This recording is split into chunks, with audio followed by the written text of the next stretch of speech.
Hi, this is Joe Russo. This is Steve McFeely. Hold on. And this is Chris Markus. And this is Anthony Russo. And that is Ava Russo, holding the bow right there. That's my daughter. I was very happy that she's the first person on screen in Avengers Endgame with Jeremy Renner. Now, this scene was supposed to be in Avengers Infinity War. After Thanos snapped his fingers, we thought it might be interesting to cut to a verite scene between Hawkeye and his family. Nice throw, kiddo. You go. I believe we tried it in one cut of the film, Anth, and looked at it and went, oh, that's never going to work. It's too disorienting. I was busy. Yeah. We had in that movie, not to do a commentary for a different movie, Right. but in that movie, that ends with people disappearing on a planet in space. And they're in Wakanda. In the If you added jungle, a third place. Right, we're already cutting between a lot of people at that point. But it also works so well to restate the finality of what happened in Infinity War when you put it at the beginning of Endgame. So I think so. I mean, it brings you back emotionally very quickly. There's a year between these films, and this movie helps to reset remind the audience of what happened in that movie and how you felt at the end of that film. But through a brand new perspective. Right. We didn't see Clint at all in Infinity War. Here we have him, and he is hit hard. Yeah, we're not pulling any punches at the opening of the film. This is basically like a scene from a horror film that opens the movie. Also sort of draws people in. I mean, presumably everyone who goes to this movie, by and large, saw the previous movie. So this is one of those instances where the entire audience is ahead of the character and filled with dread. Yeah. Absolutely. Yeah. Which is an unusual move. Usually we never let the audience be ahead of the character. This is playing for suspense and not surprise. Yeah. Now, this song was resonant for a lot of reasons. We felt like it was correct tonally, but we also thought that the lyrics were appropriate for Marvel and what it's done. And the expectations from giant pop culture films. Yeah. This being the climactic movie of the 22 movie run, it was nice to comment on our experience of these movies. You don't need to do that. Did you have a different thought about needle drops in this as opposed to score? I don't think in Infinity War, other than maybe a Guardians beat, that's a goal. That they're needle drops. We did like the fact that it made things feel different, especially at that point in the movie. It was an unusual choice. Right. So, and the way that stood in contrast to Infinity War was important again because we were trying to let people know right away that this is a different story, told from a different point of view in a different tone. Yeah, and so that does distinguish it right off the bat. Here's Hamlet's. Yeah, that's right. This is, you notice, I bang on about how scenes have to do more than one thing. This is going to catch you up to time and place. This is also going to establish, again, spoilers, I assume you're only watching this because you've seen the movie, the device by which Tony is going to deliver his own eulogy. So it doesn't come out of nowhere. It starts the movie and it ends the movie. Hang on. And here's Robert. Our VFX team did an exceptional job of taking some weight off of him and making him look like he is on death's door. And the intent here was to make you believe, if momentarily, that we may actually kill Tony Stark at the start of the film. We wanted to, you'll notice that we draw out the moment where he lays down on the ground and it seems to let go as a way to very practical create a sense of tension before introducing Captain Marvel as the savior. I would give a shout out here to our production designer, Charlie Wood. I think like that set in there is a big testament to like the level of detail that he provides to the production and just the fact that we can tear apart the ship as Tony and Nebula work on it, is pretty thrilling and not easy to achieve. Yeah. The heavy lift between both movies by Charlie was ridiculous. Exceptional. Yeah. I mean, can you imagine production designing these two movies back to back? I mean, the amount of work is staggering. We all had a tall order, but Charlie certainly perhaps had the tallest. Well, you know what it looks like. Let's talk about Tony in this film and Tony's arc in this movie. What is most compelling for all of us storytellers, I think, is making characters travel the greatest distance. And so if you look at where Tony started in the Marvel Universe as a egotistical, self-involved character, by the end of this film, he is selfless. And this movie, I think, is a large part of his journey. And it will complicate bring to the forefront the essential conflict of who he is as a hero. It tests him dramatically. He certainly has been taking nibbles at being a more selfless character all along the way. I mean, certainly in Avengers, he was going to die by, sending a nuke into space. That's right. By the time he gets to Civil War, he is certainly trying to take things out of his own hands. Put his suit of armor around the world. Yeah. But by the time he gets here, has a family to lose, the sacrifice becomes pretty dramatic. Yeah. Well, I think in this movie, given the 5-year jump, he finally knows what he's missing and gets it, and then gains resolution with his father. He's doing the right thing in the other movies, but he's not a complete person. And by the time he gets to the third act of this movie, he is whole and can then die. Yeah, that's not to jump too far, but that's part of what the 5 years does, is it allows all those characters to get really close to being quote unquote complete people, ending their arcs. And now here's that moment we draw out with the intention of trying to increase tension. And then gently, you'll notice the light changes on his face, and the audience's anticipation, I think, rises, hopefully, as we reveal Captain Marvel. And this is essentially the sort of B-side to the tag from Captain Marvel, where she comes back. And the Captain Marvel tag is the B-side to the tag from Infinity War. So it's press the beeper. That's right.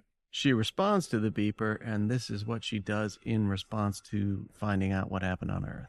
The missing narrative, of course, is that she came to Earth, met the Avengers, was brought up to speed on what was happening, and that there's some sort of homing beacon on that ship that she tracks and brings the two of them back to Earth.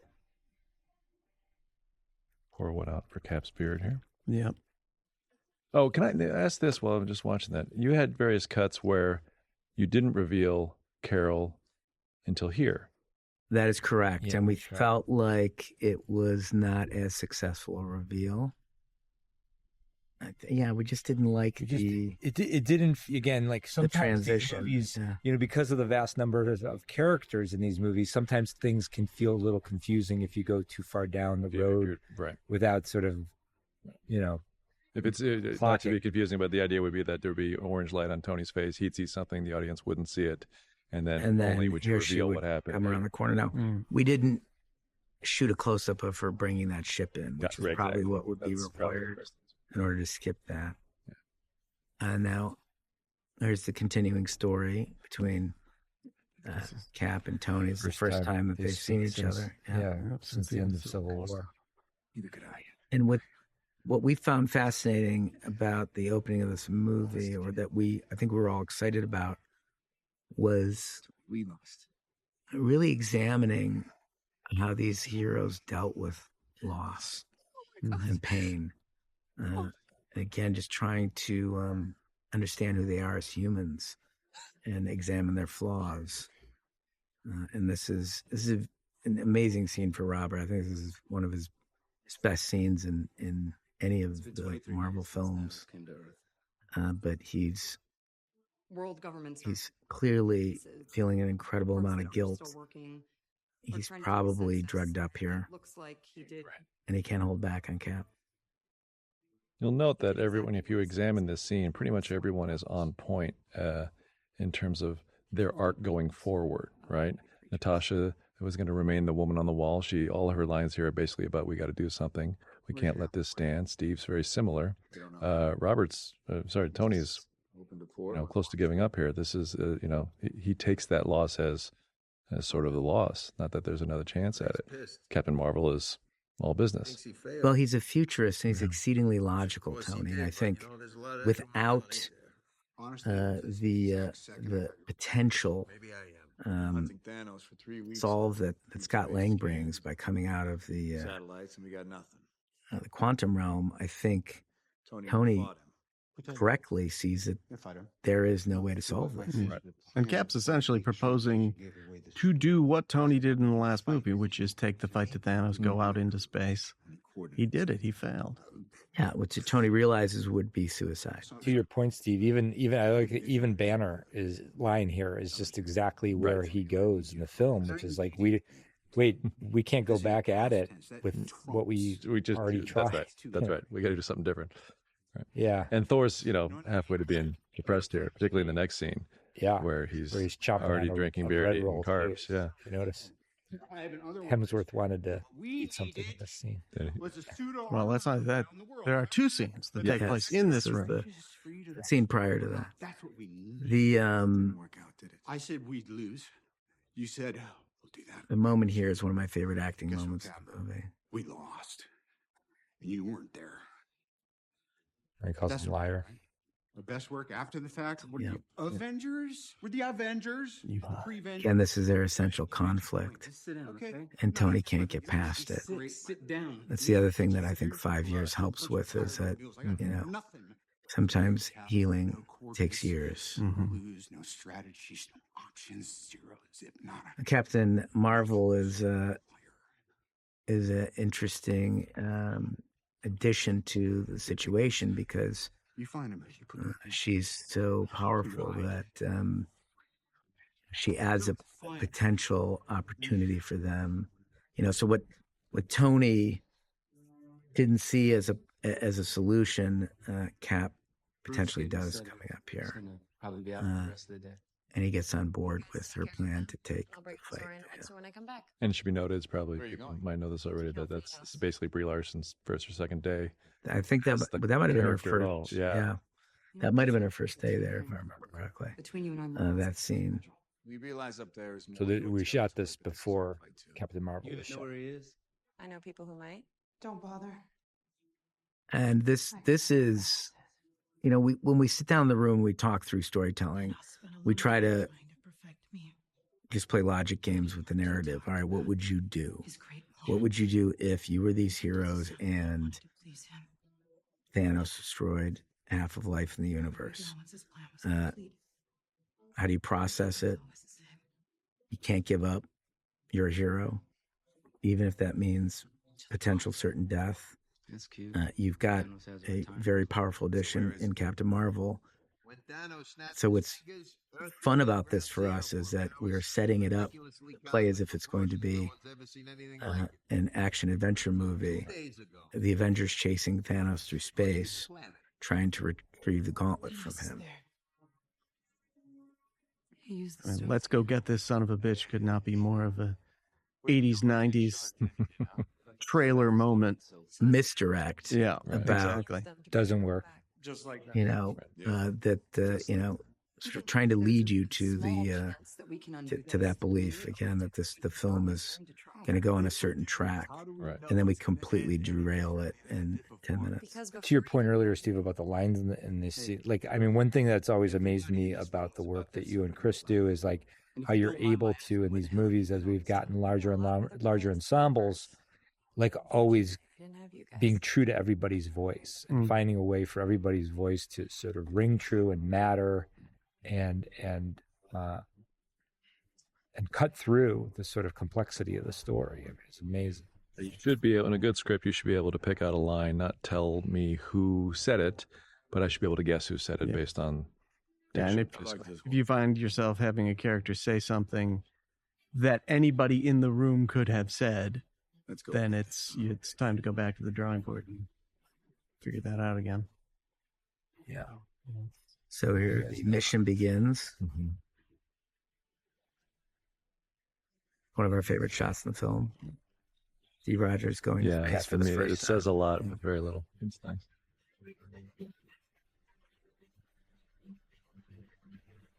Okay, who here hasn't been to space? Why? You better not throw up on my ship. Approaching jump in 3, 2, 1.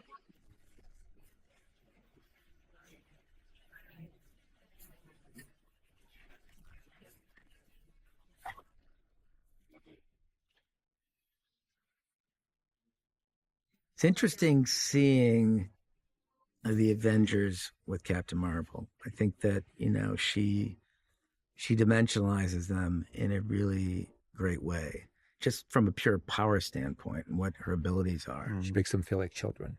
Well, that's what I was going to ask. What do you mean by that? Like they all take a back seat? They feel... No, I just think it's like, if you're talking about a collection of heroes and you're going to go face Thanos, who still, we believe at this point, has the gauntlet. She is as powerful, if not more powerful, and you suddenly have hope again. It's just him. Yeah. Because they all know what happened at the end of the last movie. Right. He walks through them like they were paper. Right.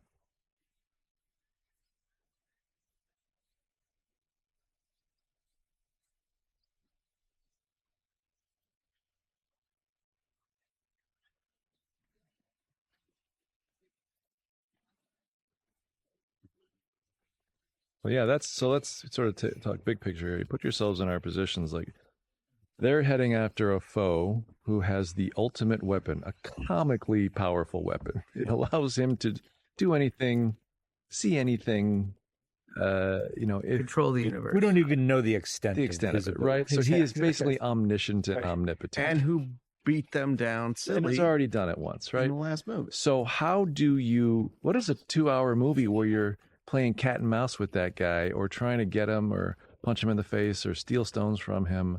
Like anything he does, even in the comics, which are lovely, he just sort of decides to tie one hand behind his back. That's how it's solved there. So at one point in the room, we were really getting real frustrated. Like, what is the story here? And I think Trin Tran, our executive producer, just said, God, I really wish we could just kill him. And we all went, wait a second, could you? What does that mean? And it sent us down this whole road, where we solved the issue in the first, 12 minutes? I don't know when this happens. Yeah, very quickly. But, what's great about it is it allows for a very different kind of movie to unfold. That's the thing. And effectively, one that's reflective and pensive and, character-oriented rather than plot-oriented. Right. And they only accomplish what Thanos lets them accomplish. That's right. That's why he has finished his job and he lets them kill him. There's a little bit of an equation where, once you introduce a villain plot, it doesn't allow for, and the heroes become aware of it, it does not allow for a lot of character moments. Right. So what's great about what happens here is he disappears for a while. Yeah. His reintroduction is the midpoint. So he gets killed here. This is basically halfway through Act 1. And the Avengers are going to roll around in grief, Yeah. And which is great because the point of this film is to bring to close those characters. We need to be reminded of who they are and what they believe in and what their emotional needs are. And we wanted to restate the finality of what happened in Infinity War, right? Which is not this. There is no get out of jail free card. This isn't going to be, oh, did we not show you our hands were crossed behind our back? Right. Nope, we're cutting off heads. Right. And this is where what did you do? We understand the pain Thor is feeling. Clearly, as he takes it out on Thanos. I love how empty that is. I was just saying it is, but it gets a laugh every time I'm in the theater, or like a nervous shock. Yeah, right? Like people laugh at that. Yay, they did this. Shocked by that. But I think the Silvestri score and the long, slow walk here make you, oh crap, yeah, we got nothing now. Yeah, where's this movie going? I think it is. I always love Cap's reaction to this here is so amazing what Evans did. I think it might be nervous laughter because it's subverting expectations. I think it totally is nervous laughter. What story are you going to follow now? I think some people are delighted to see Thanos' head chopped off. That they are. Also true. And then these three words do seem to set them back a bit. Yeah. Right.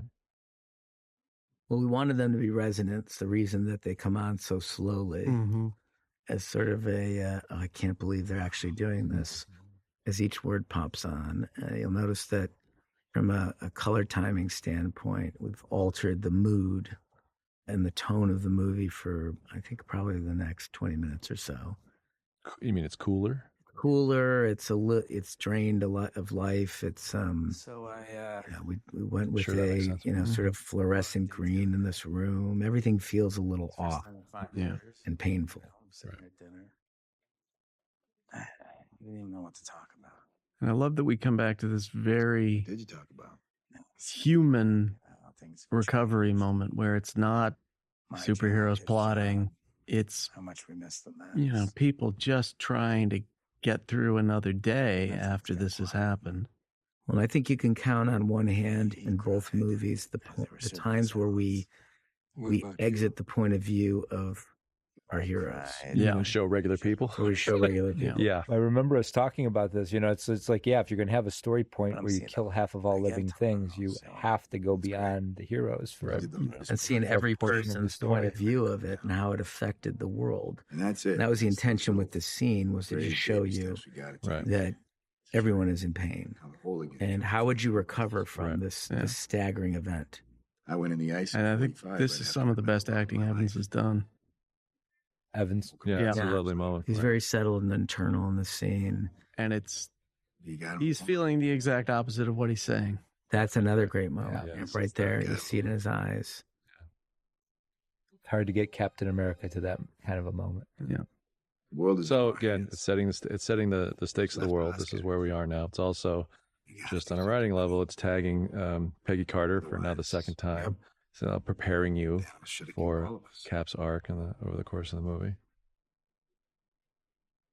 Talk about it. That's one of my favorite lines in the whole movie is, otherwise Thanos might as well have killed all of us. I love that line. And now, shortly, you're about to be introduced to the hero of the entire film. Right.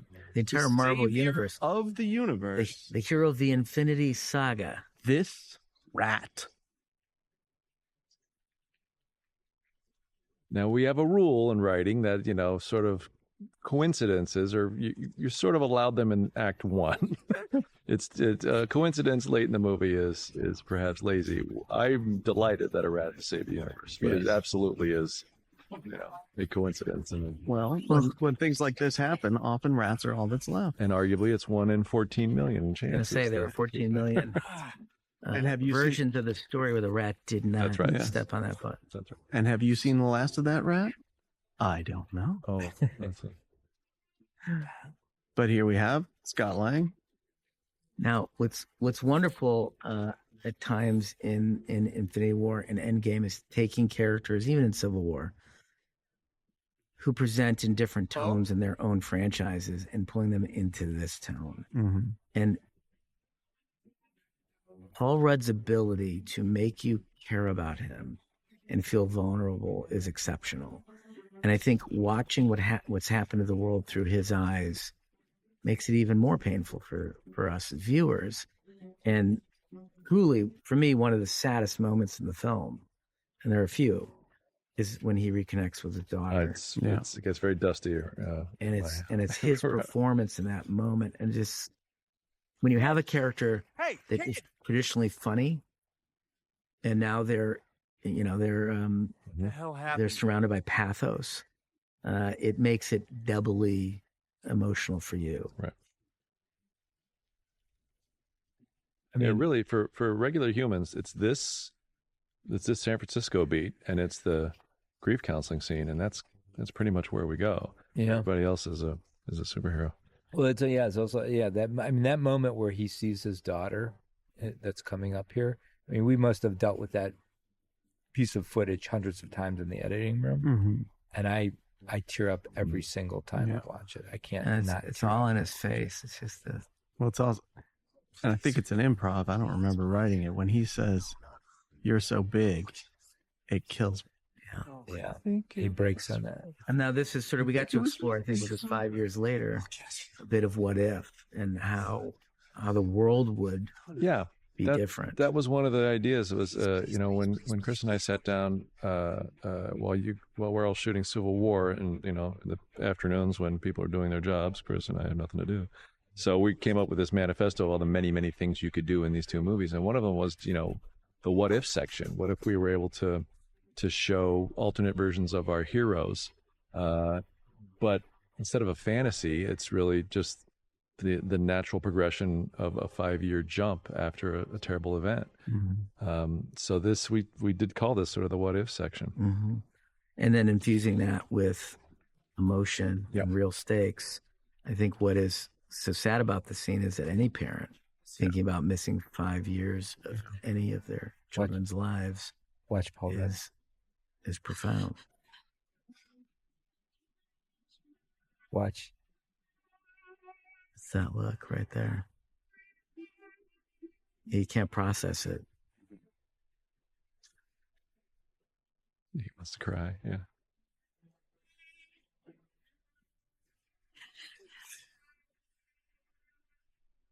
You're so big. And he's 70 years old. Like, it's crazy. He looks so good. Steve, I was going to mention something just about our process. What you brought up before, like in the afternoons, you were saying when we're shooting Civil War and you and Chris don't have anything necessarily to do. I mean, our process on set is always we start the mornings together when we're shooting, because that's when we'll typically rehearse a scene. And sometimes during the rehearsal process, certain issues may come up for a variety of reasons. We see how the scene's playing, and sometimes Steve and Chris will go away and tweak the scene a little bit while the actors are getting ready before we actually start shooting.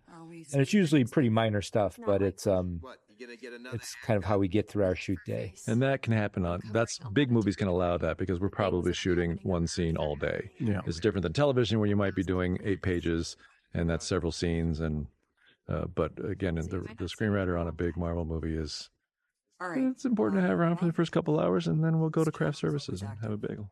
That's why we're all 300 pounds right now. Balance in all things, guys. This scene is Natasha on the wall. This is the way she has responded to what has happened. She refuses to let up, even if it seems somewhat pointless by this point. Where are you? Mexico. The federales found a room full of bodies. And Scarlett is great here. A bunch of cartel guys never even had a chance to get their guns off. It's probably a rival gang. Yeah, I think It's Scarlett's fantastic. It really what he's done here. conveying the internal life of a widow who is, to me, is one of my favorite characters. It's, again, for characters who can travel a distance, if we find that creates the richest arc for them. She starts as a villain. Will you find of course, not on screen. Mm-hmm. But, you go back to, I think, one of the most critical scenes in the life of her character is in the bedroom in Winter Soldier between her and Steve Rogers, where she's still committed to morally gray, to a morally gray existence. And Steve says to her, I can't trust you if you stay there, if you stay in that space. Right. Yeah. We can't have a relationship that extends beyond. That perspective was her armor. And over the course of several movies, she put that down and embraced a more heroic point of view. So much so that she's the last person on the wall. Like, really, the point here is that Captain America is thinking of giving up. He comes here to convince her that maybe it's time to move on. Yes. And that this is an unsolvable problem, and that maybe they should just focus on the future and how to take care of people moving forward, because they can't fix what's happened. My favorite scenes always in all the movies we've done are between Steve and Natasha. Yeah. Well, and think about how complex this scene is for her. Because it speaks to the very complex history that she's had with Steve Rogers, right? For Natasha, but also her the whole scene earlier is about her complex history with Hawkeye. Right. It's just like, well, she's, if she goes on a journey from individualism to community, she's becoming part of a family. And, the Avengers are a family, and the world is becoming her family. And she, scenes that I love, her in the bedroom with Cap and Winter Soldier, her in the church in Civil War, where she says, I didn't want you to be keeping the alone. family together is more important. Right now, she's traveling a distance. She's becoming a leader, and she's understanding the value of community over self, which is something that that she gained from her experience with Steve and Winter Soldier. And here, and this is what we're going to track all the way up to that cliff in Vormir, is her willingness to self-sacrifice to bring back the community and the family and make it whole again. I think we both need to get alive. You first.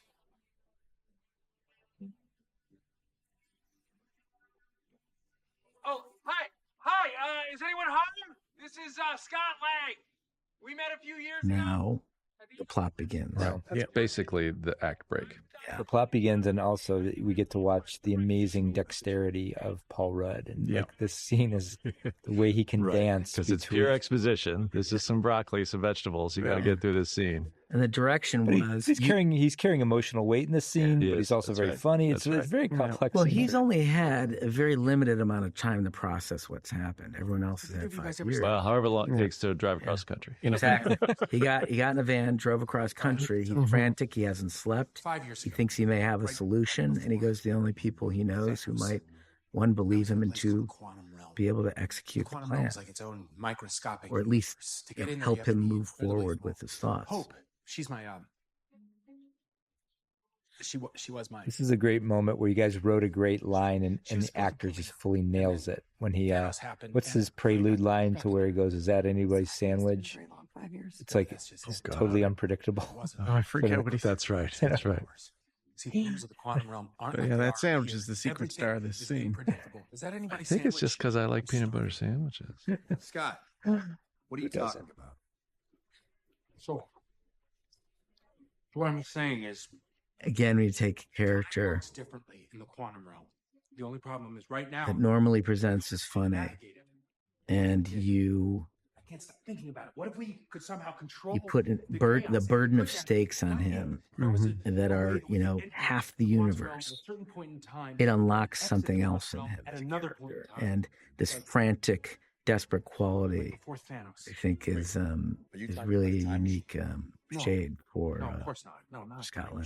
Yeah, he carries that into the next scene with Tony. Like he sort of gets into it with him. It's also, this is, sort of mirrors us sitting in a room trying to figure out how the hell to get out of the corner we wrote ourselves in at the end of Infinity War, and entertaining the idea of a time machine, and then feeling that that was the stupidest idea you could possibly have, but then realizing that the Ant-Man franchise, which we hadn't dealt with yet, had legitimately, if you believe the science, the seeds of a time machine in it, which was a breakthrough. That's a good point, Chris. We do all qualify a lot of our pitches to one another with "It's crazy, it's crazy, it's crazy, it's crazy." I know it's crazy. We should stop. I get emails. Well, Yeah, this I sucks, think but ultimately we realize that, look, Morgan H. Star. time travel doesn't exist. Okay, so it is a ludicrous notion. It's a construct of genre filmmaking, and I think when we all bought in on it was when we realized the emotional scenes that could take place between the characters and people that they loved who are no longer with them. Those scenes, we'll get to them, are going to do many things. They're going to collect stones, but they're going to repair people. So ultimately, you're entertained by them coming up with the plan, executing the plan, and then you're emotionally fulfilled by what they do while they're executing the plan. Right. It's worth the nice construct.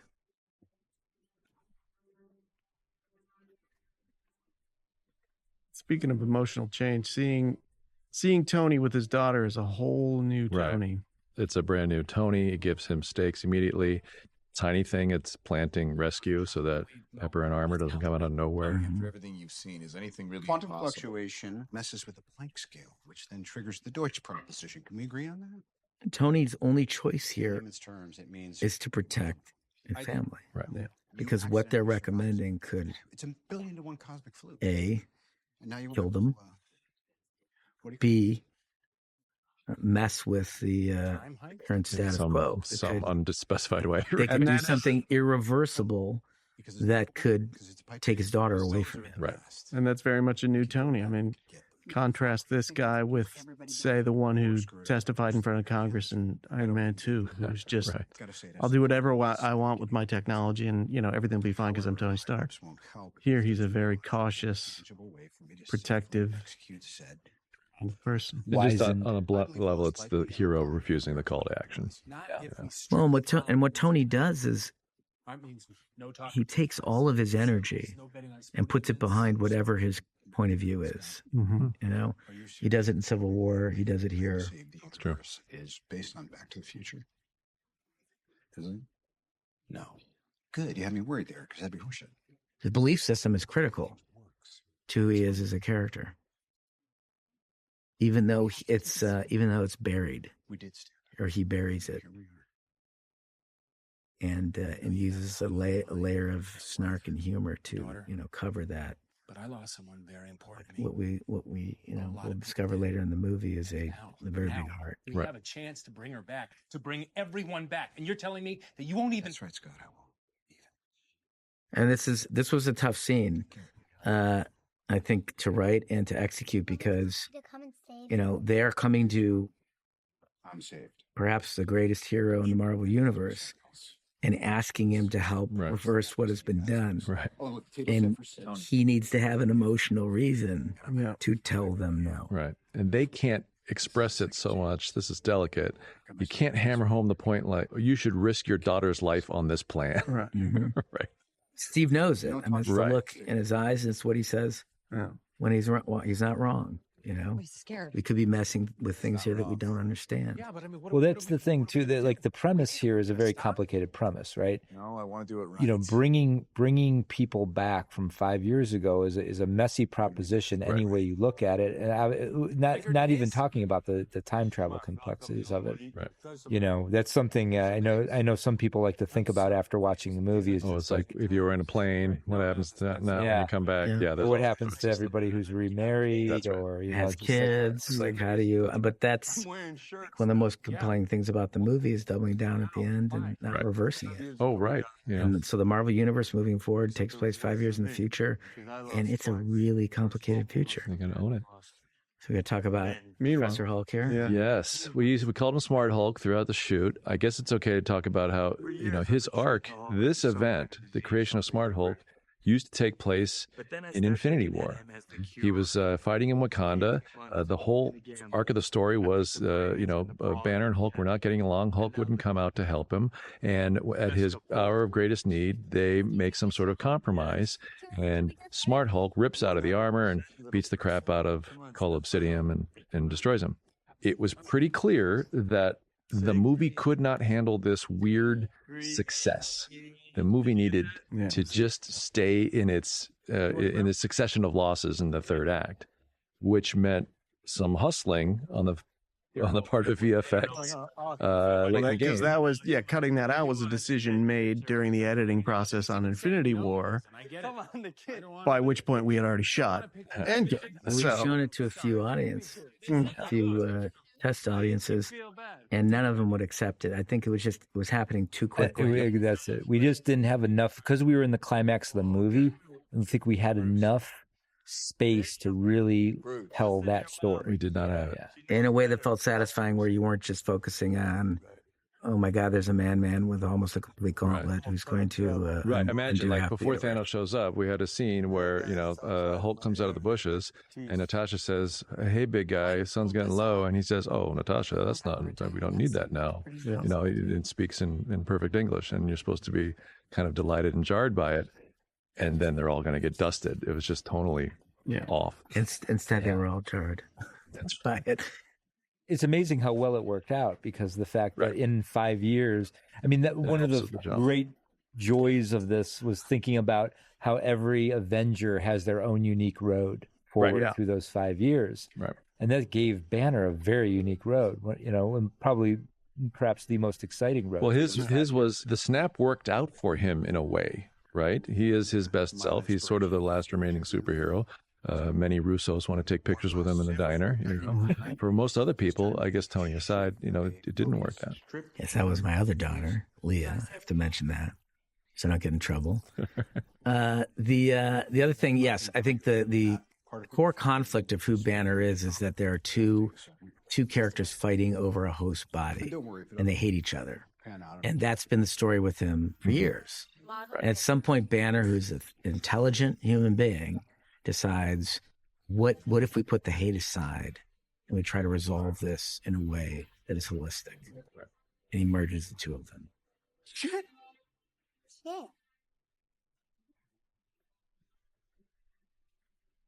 You doing up this? Shit. Nope, we don't say that. Only mommy says that word. She coined it. It belongs to her. Why you up? And then we should catch up now. We just saw a second ago Tony with Peter Parker's photo. Clearly, this is like his other child that he's lost. Sure was. You know, and that's spurs him to action. That spurs him to action, makes him consider that, you know, even though he has this child, he still lost a child, and there may be potential to bring that other child back. And he's now in conflict. Right. He solves time travel relatively quickly. I think been given built on the shoulders of Hank Pym. Yes, Hank Pym and Scott Lang have given him a scientific lead, and Tony has never been able to let one of those lie. What's your favorite story? Love you tons. And of course, I love you 3000. I Love You 3000, which is now a meme and a T-shirt.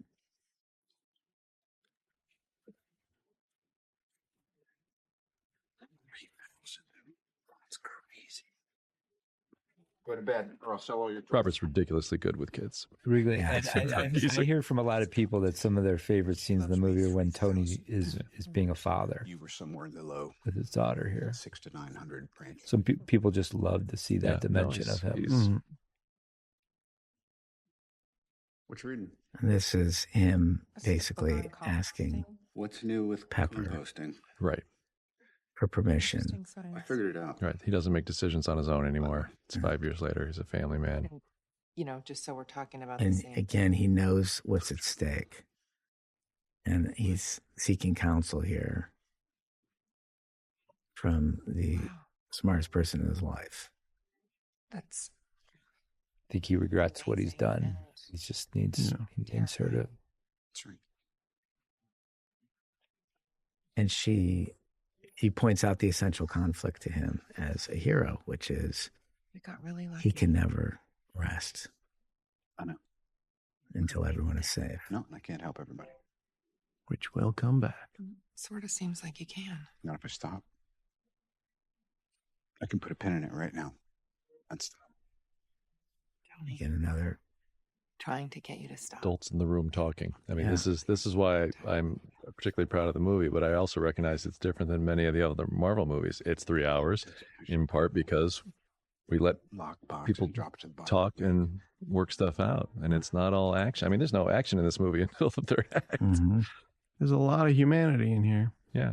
Sublime acting. Well, on both too, parts. for sure. Part of the movie is not for the 6-year-olds. No. And yet, I mean, I don't think they mind. Smart hip 6-year-old. Every time Gwyneth Paltrow comes to set, it reminds me that she is one of the greatest actresses. And, you know, how lucky we are to have someone like her playing Pepper and being able to give us a scene like that. Is literally the resolve scene between those two characters. Right. And ultimately, which leads to Tony's death. No idea, man. We're talking about time travel here. Either it's all a joke or none. Smart Hulk is one of those characters that, we really didn't see in full until like the last week in the game. where we delivered the movie. Right. Because the VFX takes so long on a character like that. We should give credit to, Mark Ruffalo, who obviously is an amazing actor. He worked so hard figuring this character out because, he's been playing these two versions. He's been playing Banner. He's been playing Hulk, but sort of figuring out who the combination of them is was a real journey for him. We did a lot of experimentation, spent a lot of time on a motion capture stage, playing with different ideas with Mark, and he worked really hard to find this character. Well, because the peanut butter and chocolate of those two would create something else. This is also another time, like when we first saw the rendering of Thanos, when we first saw a sort of crude version of Smart Hulk It's Scott. that Dan DeLue and his team When I say kill the power, had worked up, realized how funny it was going to be. And seeing him behave. Right. Human behavior, small human behavior in this body automatically becomes charming. And I think what the value to this scene in the movie is, the laughs don't start until really Paul shows up and starts talking about the quantum realm with Steve and Natasha. And then they slowly build. It builds you back in. So I think this movie has a really nice shape to it where you come in and, you swim around in the waters of pain and loss. Right. And then it slowly starts to pull you out of that. And then the diner gets funnier. And then this scene certainly is the funniest scene in the movie up till that point. It also relates the tone with which we're going to be dealing with time travel in this movie. Right. That second hour is is often for laughs. Yes, we're going to have fun.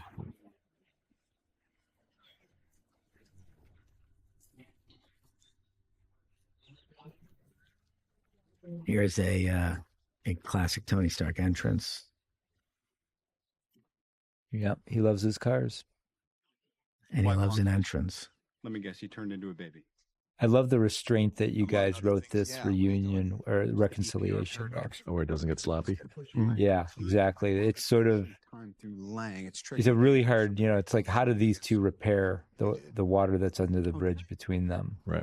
Yeah. Thank God I'm here. They both are ready for it. It's been 5 years. The 5 years helps. Yeah. A lot. It's been, since they can only go Civil War. Has been 6 years. Sorry, that 5 year jump. But it depends on the timeline. But if we say it's 2016, it's been 8 years. Wow. We'll let someone else figure that out. Well, they finally meet each other again. Bring back what we lost, I hope. Yes. Keep what I found. Have to at all costs. And this is, I think, the best way that Tony can apologize. That he knows how to apologize. Right. Well, with the answer. Right. With the answer and with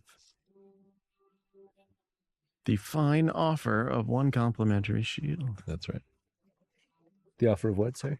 The complimentary shield, which we haven't seen since. I mean, it's hard to believe we did an entire Avengers movie without seeing that thing. Yeah. It's hard to believe.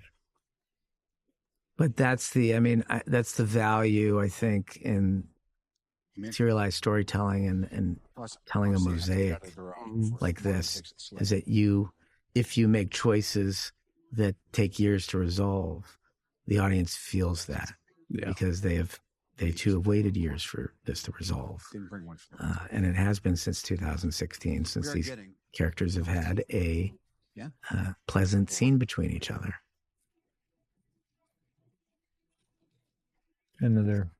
There's a shot you typically associate with an Avenger movie. Yeah. Right. I remember sitting on set watching many takes of a close-up of a taco, wondering, trying to get air. What are we doing? It's all, again, we're slowly, tonally shifting you away from Infinity War and the first part of this film. It's awesome. Into a place where we go from pain and loss to celebration with characters and who they are together. What's up, and this is also part of the what if scenario, right? You saw the Avengers collect in the first Avengers. Yeah, film. This is a callback to that. And now you're collecting this sort of odd, broken version Avengers. That's right. of Avengers and how they've all changed since that first film, and they're going to reform a family. All right. We're gonna travel faster than light, so drop your overcoat tight and we'll go anywhere. So, of all the journeys these characters have had during these 5 years, one of the ones that brings me the most joy and delight is Thor's, because the depths that character had been driven to over the course of his arc through the MCU, and especially most recently in Infinity War. I mean, he lost his mother, he lost his father, his planet was destroyed. Thanos shows up in the beginning of Infinity War, kills his brother, kills Heimdall, kills many of his people. Thor, sort of mission of vengeance in Infinity War ends in failure. Like, you can't get any lower. So where do you go when you're at the bottom? Like, sometimes the road forward is like it's amazing what the human psyche will do. It's like sometimes the only road forward is humor. And to shut down everything that hurts. He lets go. Right. Exactly. And on a storytelling level, it's like, how do you bring an audience forward in a story like that? Yeah. All again, the 5-year jump should treat each of your 6 major characters differently. And Thor went inward, right? He gave up. They'll process their grief in different exactly. ways. You know, Clint is similar but different, right? He gets rageful. Hulk puts it all together. Banner sort of grows as a result of it, but not everyone can do that. You hear about the cable? The Cinemax went out 2 weeks. Thor is clearly numbing the pain. Right. Yep. He's regressing. Well, and you know what? He survives by doing that. Right. You know? And this is, by the way, I should point out the performance from Hemsworth is very difficult to play pathos and humor at the He same makes time. it look really easy. He does. I think he enjoyed doing this. Yeah. Like, you know, there's sort of an image that he has out in the world that he got to play with. And I remember watching this on set thinking, oh my God, this guy is he's bringing all shades to these, you know, just a couple of minutes. Well, you have to commit to it emotionally. And by doing that, you make it funnier, but you also make it sadder. Right. And those two can compete with each other and cancel each other out if they're done incorrectly. This is why this is such a small target to hit as an actor. And very few actors that can pull it off. Rip off your arms and shove them up your butt. Oh, that's right. Yes, go He really hates that kid. Noob Master 69. Okay. Thank you very much. I will. So you guys want to drink? What do we drink? A beer, tequila? I mean, I want to see this. I want to see like 7 seasons of this show. Korg and Meek. Korg and Meek hanging out in this this cabin. This feels like a sublime BBC comedy. Also very fond of the fact that the magical weapon he took the entire last movie to get a hold of is now a bottle opener. And kudos to our sound design team. That ring out on that bottle cap opening is very sweet. Now here's the transition of the scene. It comes in. It's like, you know, it's much broader at the beginning of the scene, and then slowly I turned. Suddenly he goes deep and emotional, and you can see all the pain that he's hiding. Oh, yeah, we don't actually say that name in here. And I think it's what keeps the scene from becoming unmoored. Please take your hand off. There's a child there. He is. I mean, look he clearly blames himself for the loss. That's why he chopped Thanos' head off. He had an opportunity to do it at the end of the last movie. He wanted to enunciate his vengeance, and he failed. Nope. Didn't think And so. what's great about this character is that we commit to it, and he doesn't change by the end of the film. He continues to be this person. Right. This is, you know, he's going to carry this experience with him forever moving forward. You don't just wash it off. You know, he doesn't just go back to being who he was. Well, that's again. I mean, he's sober at the end. Well, but he is accepting who he is. That's his whole arc. It's what everything Frigga tells him is to accept who you are. And this is who he is. Endgame is the concluding chapter for most of our OG Avengers arcs. And remember where he started in Thor, right? And Thor 2, the obligation of the throne. He thought he wanted it. It certainly had been thrust upon him. It was expected of him. Expectations weighed on him his whole life. And the arc that he goes through is to get rid of expectations, is to embrace the guy that he is, not the one he's supposed to be. Which I think is one of the more powerful messages of the movie. Mm-hmm. Embrace who you are and not who people expect you to be.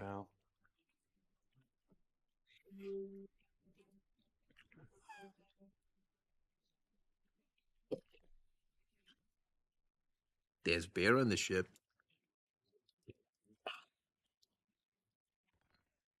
And what kind? Again, it ends with a joke, but he's got tears in his eyes. Right. Yeah. You know, which is what grounds it. And it's a pretty rapid gear shift of tones to come to this. Yeah. Right. It's like each of these characters are in their own movie and have to be pulled out of it and brought back to the main story. Do you guys want to talk about your influences here for this, which is essentially a oneer for Is it the whole time? Yeah, it's a wonder through the reveal of Natasha. But it is, shot over the course of 2 nights. 2 nights in Atlanta to look like Tokyo. I want to say you kept referring to Black Rain. Is that right? It was a sort of neon look of Black Rain. Of course, the drops falling from the sky. Yeah, I mean, look, part of the fun again is to show the wide variety of experience that all these people were going through. That's right. Yeah. And so we by pushing things stylistically here, we had a perfect excuse for doing that because Hawkeye had gone to such a dark and fringe place compared to everybody else. Right. And remember, just a small thing, had we not started this movie with his family snapping, this wouldn't be nearly as effective. No, You'd have to remind yourself who the hell this guy is. It had been a year since you've seen him. I think there's very few directions you could go as a character when your entire family dies in front of you or disappears in front of you. You see the flare in Jeremy's eyes when he's performing that scene, when he realizes what's happened? Mm-hmm. Yes. There's an anger in him, And now he's traveling the world punishing bad people who survive the snap. So this is a way for him to feel some sort of sense of purpose, even though it is a dark purpose.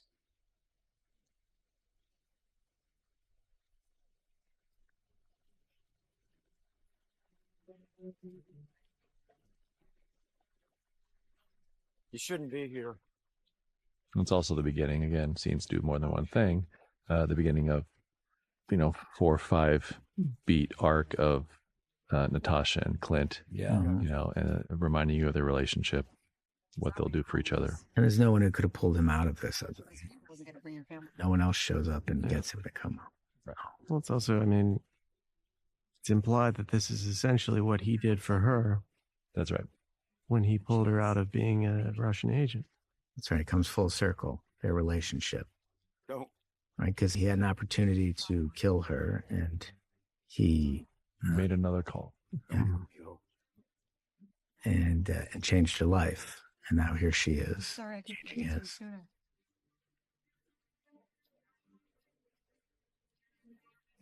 These actors understand each other so well. I mean, like this, Scarlett and Jeremy are able to pull out of one another so much subtlety in their performances. Well, think about it. She works well with a lot of people. Like she gets good stuff out of Evans. She's the linchpin.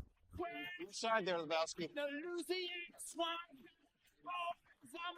Ratchet, how's it going? It's rocking. Take it easy. You're only a genius on Earth, pal. Time travel suit. Now here we go. Time travel, humor, interpersonal relationships between the characters that we're playing with that, in a way that you've never seen before because they've all changed. Yeah.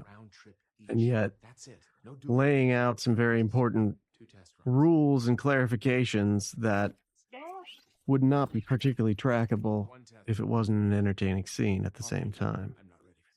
So we're telling you how many PIM particles we have, letting you know that our time theories are different, right? Maybe not the ones you expect. And like before, Chris, how you were saying, like sometimes the scenes are proxies for our own conversations. And yeah, the scene is kind of ripped right out of a that's right late night session here. Yeah. Time doesn't work that way. Changing the past doesn't change the future. Look, we go back. We get. This is. I love Ruffalo's performance here. The way that. Well, he's strangely the adult in the room. Yeah. Well, he is. He's trying to bring sanity to the situation. He's a scientist. And well, speaking of scientists, his explanation is essentially what we were told by genuine quantum physicists brought into the writer's room to explain time travel to us. They said this. That's right. By the way, this movie has my favorite performance from Don Cheadle in all the. He has a lot of fun stuff. Yeah. I mean, it's mostly almost all funny, but yeah, Cheadle's doing good work here. All right, Clint.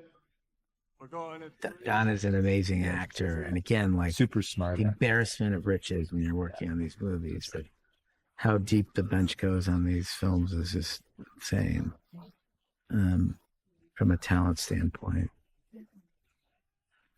And then we thought, if they have to test this, certainly the most compelling person to test it would be Hawkeye, who could revisit his family, if only momentarily. Well, also, I think it was us trying to honor stakes as well, which is, the idea that, Ant-Man was trapped in the quantum realm for 5 years, and something very bad just happened to him when Smart Hulk was experimenting. So it's dangerous to volunteer for time travel, right? Experimentation. And so who's motivated? Who's got a bit of a death wish? Yes. Right.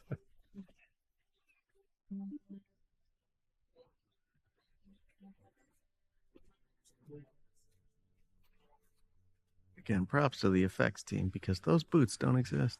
Yeah, that entire suit is CG. amazing. The way the effects team designed the wrinkles on those boots, I'm just they're so imperfect. Yeah, and they've got mud on. None of the suit exists. That's fantastic.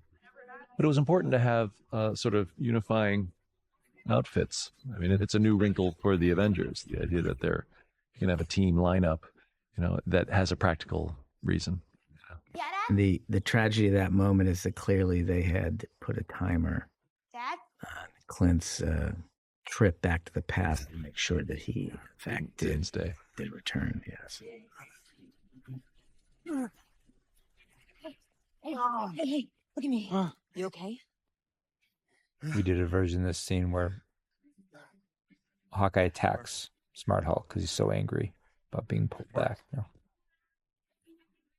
He's kidding. Steve was trying to remember. There usually every day, but sometimes I thought he was going to talk about the orange slice joke that we cut out at the end of it. Oh my God! Rudd is holding an orange slice and says, "Anybody want an orange slice?" So this is what we call sort of the time travel brainstorming scene, right? Is that where we are?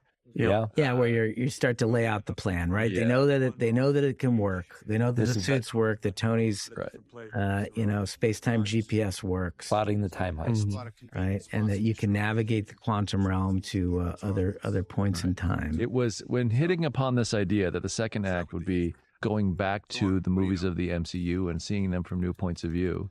The idea that we could sort of talk about them and sort of comment on them was kind of delightful.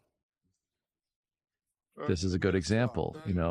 Thor: The Dark World has a kind of confusing backstory that involves dark elves and every 5,000 year stone that is not a stone. Right. Yeah. So we thought we would show, it's called hanging a lantern on something, Well, it's, you get the opportunity to go back and have a little fun. That's right. There was an embarrassment of riches here. We probably had 15 pages of stuff. Oh, yeah. Amazing. You're right. There was a scene that we cut that was entertaining, but it ultimately didn't work where, if you remember, they were watching the battle in New York. Oh, yeah. Right? And Rocket had a great joke where he was like, "Oh, my God, how long did you fight these guys?" He was referring to the Chitauri. And I think Steve Rogers says, "A couple hours." And hours? Yeah. All you got to do is blow up the mothership. Everybody knows that. Everybody knows that. Crap. They're the suckiest army in the galaxy. Yeah. They're Hemsworth. It felt a little too inside baseball. Yeah. After Hemsworth performed this scene a couple times, we shot him first and a couple camera setups. All the actors in the room applauded him. Yeah. Again, emotional commitment to a comedic performance sets up him seeing his mother in the past. That's right. What she just means name dropped her there. Right. And there we got one of our favorite Easter eggs in the movie is the Ben and Jerry's. Oh yes, right. That is a deep cut there. Yeah. Is that it's Hunka Hunka Burn Fudge. Hunka Hunka. You're all happy and everything. Do you want to go to space? You want to go to space, puppy? And now we're taking each scene to sort of remind you where the stones existed in the past, which characters were involved in those moments with the stones. Right. So that as those scenes start to reappear in the film, hopefully you remember them. It should be noted, I've seen this on the internet, that Nebula doesn't know about the exchange that's required at Vormir. No one really knows other than anybody who was there. She just knows her sister didn't come back. She knows her sister went there with her father, and her sister didn't come back, and he left with the stone. So only assumptions can be made about what happens on that planet. But, who knows? She could have tried to stop him, and he murdered her. We have no idea. He could have simply murdered her because he finally got what he wanted. Got what he wanted. And, you betrayed me. And, the only one who really knows is Red Skull. Right. All right. We have a plan. 6 stones, 3 teams, 1 shot.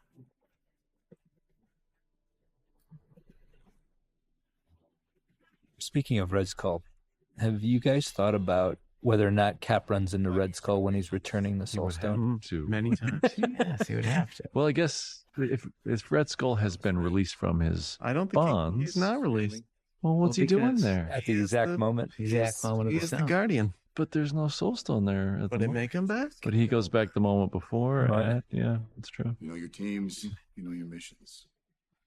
Get the stones. It's fun to think about. Get them Here they right. are in their suits. 1 round trip. As you said, this is a new team, a new mission.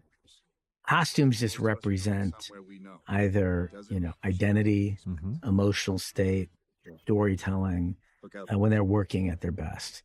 And this is storytelling. This is a new team has collected. That's right. For their greatest mission. Whatever it takes. And it includes some of the Avengers and some of the Guardians. Right? All right. Everybody's an Avenger now. Some of the Ant-Man. Tractors engaged.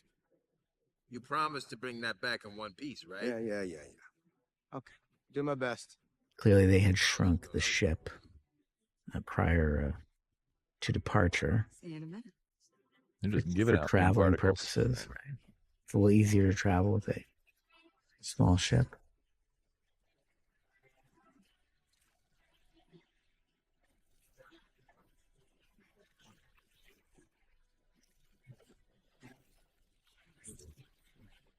Great. By the way, this is a moment to talk about Alan Silvestri. That score is phenomenal there.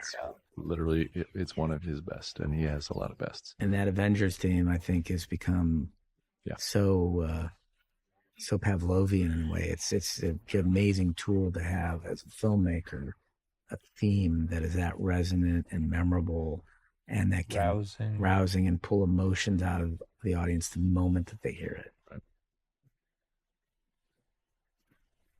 Now here we are, sort of reinventing All of our assignments. 2 stones uptown, 1 famous moments from the Marvel Universe. Just yards away in an alley. Just this left. Was this? I can't remember. Was this scripted? Yeah. I just remember one of our stunt players going as the original Hulk. Oh yeah, the idea was that Hulk was gonna, do something awful and embarrass the heck out of. Yeah, and it led to him having gratuitous half-hearted growling from Ruffalo is. Yeah, and that was that was an improv on the motion capture stage, I believe. What was it? Him walking out there and doing that. And here we have. It used to end with just him saying, that sort of gratuitous, and he would jump away. I think that might have been the first. Actually, it came from our visual effects team. Actually, they animated a version of that then we tried to reenact on the motion capture stage. But it was actually the idea came from animation. Him going. This is one of those delightful things as we realized that we could bring back dead characters as long as we're traveling through time. I'm afraid not. And the Ancient One died in Doctor Strange, but she would be the keeper of the Time Stone during this period. So what's fun about Smart Hulk is that he has Hulk's aggression. He's, it's sort of Banner is different. He's not as sort of pensive and combination of the two, thoughtful and awkward. Talk about dead characters. That's right. Loki makes a return. Actually appears in a couple of these. That's right. Yeah, tons of Loki. All right. This was shot in Durham Cathedral in the UK in April of 2017, a full 2 years before it would come out. This is one of the only a couple things we shot during the shooting of Infinity War for Endgame. Right. Now, what can be compelling about these scenes is how they don't go to plan, right? How they go wrong. And they can go wrong because characters are ill-equipped, a mistake happens, something unexpected happens, or you're emotionally ill-equipped, and Thor is not prepared emotionally for what he is seeing. Well, this is a guy again. He's been repressing himself, and he can't do it any longer. Seeing her. Yeah. Right. So again, this is a stone collection section, right? We're going to go back and get 6 MacGuffins, God help me, and bring them back to solve the problem.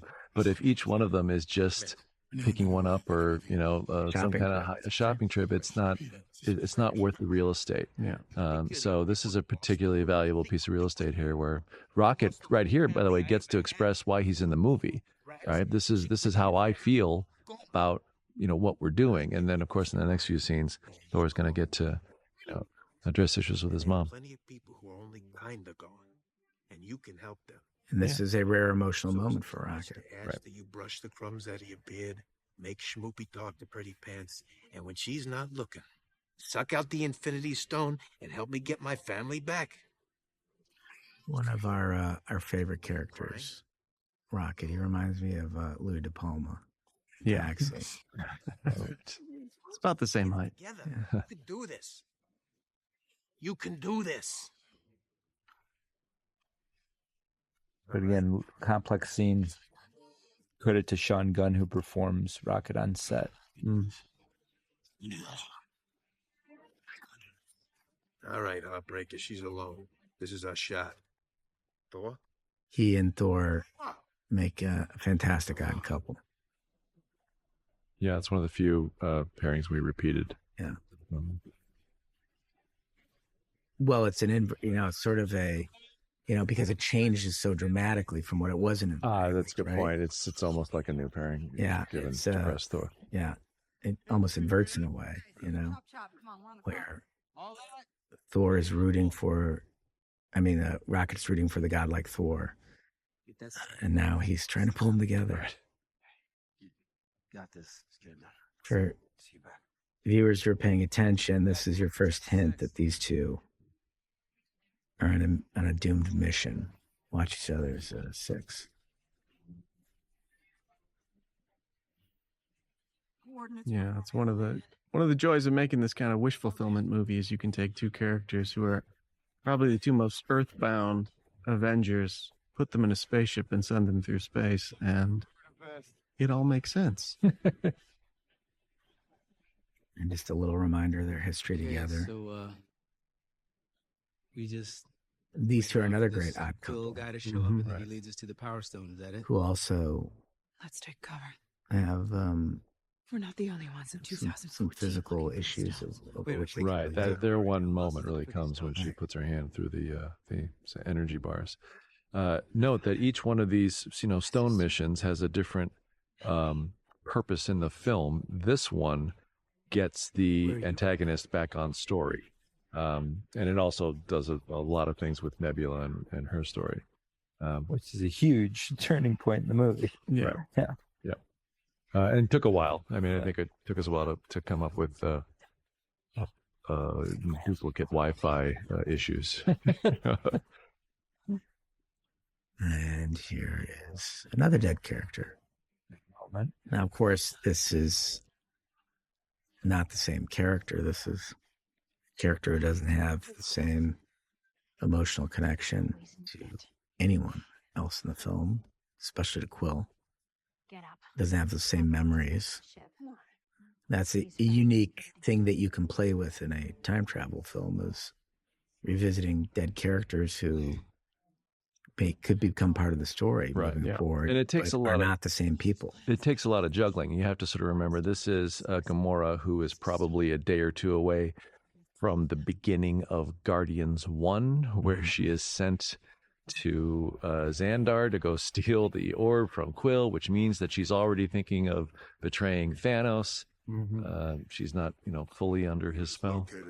I love that about it, though. She's in such a different place than Gamora is back here. I mean, that Nebula, because Nebula, in their showdown later, Nebula knows that her former self is incapable of making this step at this moment. And it's a, great performance from Karen Gillan that for a relatively affectless character, there's a big difference between present day Nebula and this one.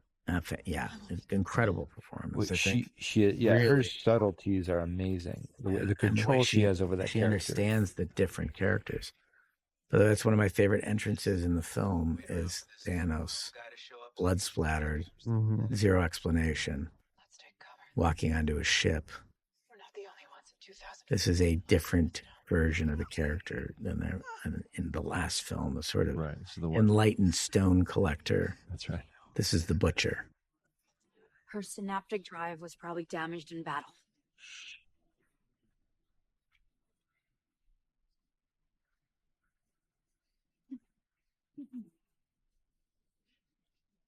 Bring her to my ship. All this stuff has to be really clean and easy to understand. So that took a while in both the writing and the directing and editing of these. A lot of, I think the most work on the movie and editorial was done in this sequence. Trying to track. Yeah. Well, I just think all the time travel stuff. Sure. Trying to track it. Right. How were you intercutting it so that you could retain the narrative thread from the last scene because you're moving between quite a few missions here. And here we are looking at the backside of a famous scene from Avengers. Yeah, that's certainly a backside. There's America's backside. Completely different perspective. As far as I'm concerned, that's America's ass. And probably the most controversial joke in the whole movie, America's ass. Controversial for all of us. That was hotly debated. Was it? Yes. But this also gives us an opportunity to weave several movies together. So when these guys show up, you're actually referencing Winter Soldier, not Avengers 1. Because this is when Hydra would have gotten a hold of that stone. Making them canon in that movie. So the strike team existed prior to the events in Winter Soldier. I mean, again, just point out, if you don't do that there, where Loki, as he has before, particularly in Thor: The Dark World, impersonated Captain America, then you don't get a logical reason for 2012 Cap to fight 2023 Cap, because otherwise, why would Loki, he? Right? What does he think he's looking at? Now he knows he must assume this is Loki. There's a lot going on here. This took a lot. And this ridiculous beat, Hulk hates stairs, of not being able to fit the Hulk on the elevator, has a cascading effect that leads to the end of the movie, in effect. I love that. Which is really satisfying. Yeah, sure. Well, each of these missions embrace a different tone. Yes. And this one is I think an Ocean's 11, sort of hijinks caper, where, as you said, simple choices lead to a domino effect that ruin the outcome for them. You were coordinating search and rescue. And now this so we snuck into a theater opening night in Westwood, the Village Theater, Los Angeles, and watched this with 1,200 people. And one of the most satisfying moments of the entire screening was when Cap walks out of the elevator with the stone, having said Hail Hydra. Obviously, the whole scene is built as a misdirect to make you anticipate a reenactment of the fight with the exact same strike team in an elevator. I'm going to have to call Cap, the wizened Cap. Yeah. Trust me. Well, this is another example. I mentioned it earlier, where the audience thinks they're ahead of the story. And at the beginning of the movie, the audience is ahead of the story because they know that Clint's family's going to get snapped.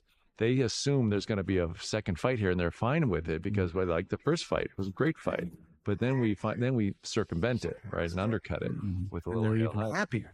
And Well, it's like, you know what I love about it? It's like an old athlete who realizes he can just run out of bounds. That's He right. doesn't have to, right. He doesn't have to take the hit. But this whole section is doing that, right? If you are a super fan or have more than a passing knowledge of the MCU, you are being drawn into scenes you think you know, and then you're getting different perspectives on them. Yeah, because why go back?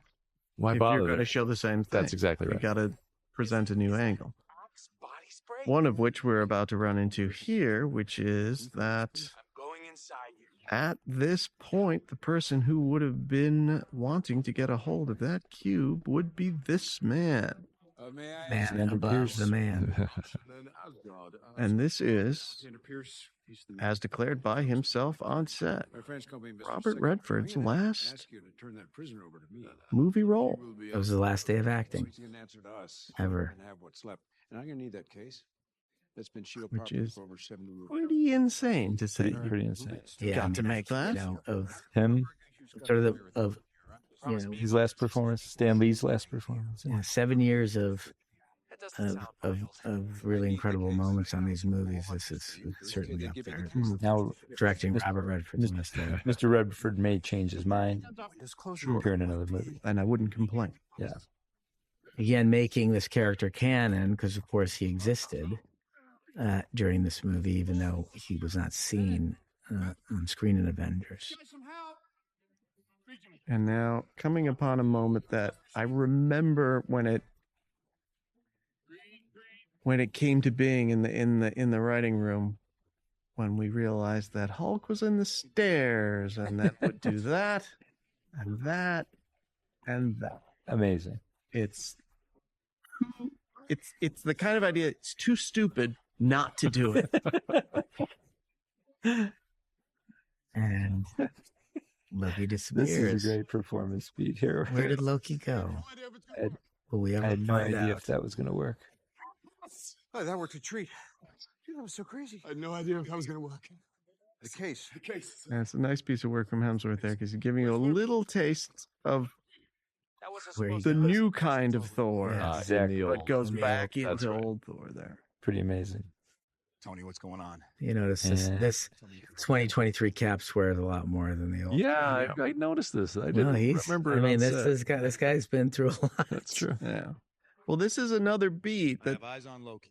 14. Influences the decision he makes later, because I think he sees his past self here and what a hard nut he is. Yeah. A little And exhausted away.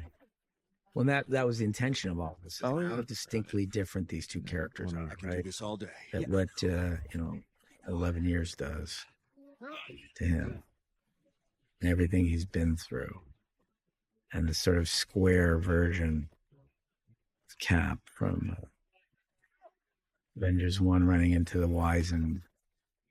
Because you got to remember, that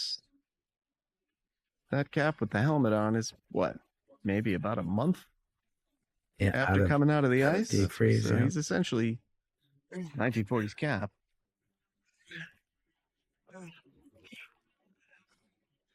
Where did you get this? And here we can have some fun with the knowledge that future Cap would hold. Once again, the different Marvel movies intertwining.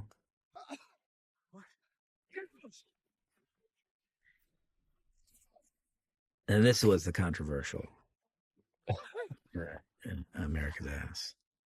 How often does a man have the opportunity to admire his own ass from that perspective? You have to take it. Can't not do Exactly.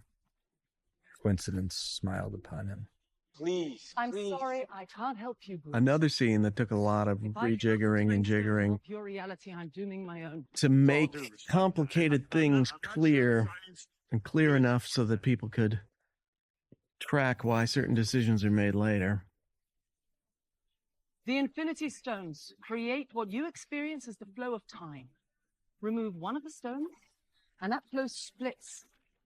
Now, this may benefit your reality, but my new one, not so much. In this new branch reality, without our chief weapon against the forces of darkness, our world would be overrun. Millions will suffer.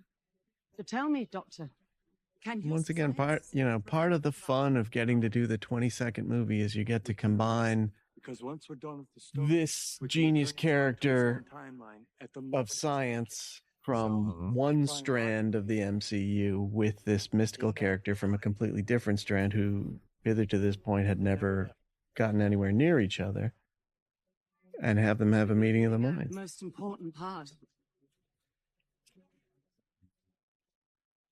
In order to return the stones. That's the sort of interesting piece of information, the turning point of the scene. Right. Sends you back to the previous movie, reminding you about where we're headed, the 14 million futures that Doctor Strange looked at. What did you say? And that if this is how wise she is, that if Strange were to give that stone away willingly, that there would be purpose behind that action. And perhaps the purpose of that action was for her in this moment. Right, to do something other than what she thinks she should do. She, if you remember in Doctor Strange, could never see past her own death, so she has to take his word for it. Right? Mm-hmm.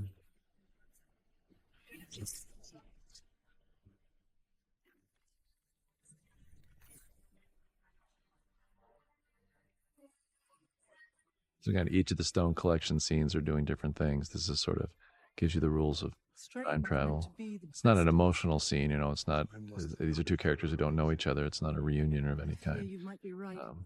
But it gives you're getting different flavors from the different missions. And it paints the stakes for motivating Cap to return at the end of the movie. Yes. But there's a whole cascade of complications that are happening now at this point in the mission, though, right? Mm-hmm. Right. He gets new rules about what they can do with the stones. Right. Loki escapes. That's right. They lost a stone. And I think to see how good of an actor Mark Ruffalo is, watch that scene where he plays Banner. Yeah. Is very different than who Smart Hulk is. It reverts back to that sort of, on the back of his heels, right.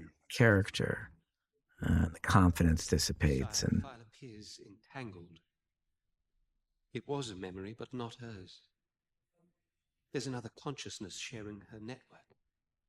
And speaking of complications, here comes the primary one in the movie, which is this duplicate. Thanos gets on the A story. From 9 years. Ma makes a return. Right. One of our favorite characters. Favorite. Again, these are scenes that need to be really clean and clear so that audiences don't get lost in the timey-wimey. Yeah, we did some retooling, I think, and reshoots on the dialogue in the scene to clarify. Did audiences have too much? They have too little? I mean, I think we had versions that we said the same thing too many times, that kind of stuff. And I think we always have to, we try to keep in mind that there is a wide range of ages that will be watching this movie, and it needs to be clear. Avengers. Unruly wretches. Thanos is detective.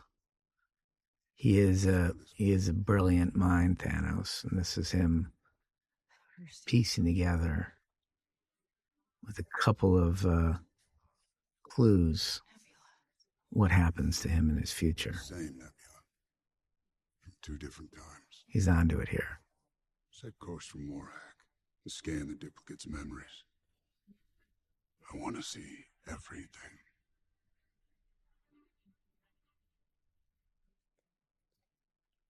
Back in Durham Cathedral. Mm-hmm. Lady fell soon after. I remember you specifically doing this little move here where she jumps the frame or something. What is this? Well, she is a magical character in some way. Right. To remind people that she has Got powers. a lot of powers, but I don't even know how you do it. Well, she gets there faster than a human would. Better off leaving the sneaking to your brother. We did a little reset and married 2 shots together to do that, to get her there. Renee Russo is really great in this. She's fantastic and really. She may have more lines in this than she has had in the previous 2 Thor movies. Yeah. It might be close. Yeah.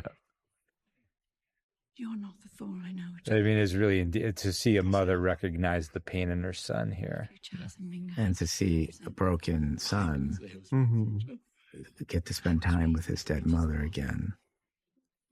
I see with more than eyes. You know that. You know, and we went through variations where with Thor where we were very much on the stone mission in certain drafts where, well, the stone is in Jane, Thor would go talk to Jane. But we realized that the work emotionally that needed to be done on Thor wasn't romantic work, it wasn't scientific work. It was a kind of absolution that only his mother could give. His head was over there. This body over there. Of course, I think that was an outtake from The Dark World. Jane getting out of bed, and we added Rocket to the shot and changed the context of the original intention of the shot. A failure? Absolutely. It's a little bit harsh. And you know what that makes you. Just like everyone else. Thor's mother trying to make him whole again. Everyone fails at who they're supposed to be Thor. The measure of a person, of a hero. By providing him with some of perhaps the wisest words in the movie. Right. Maybe eat a salad. Well, fiber can be quite helpful.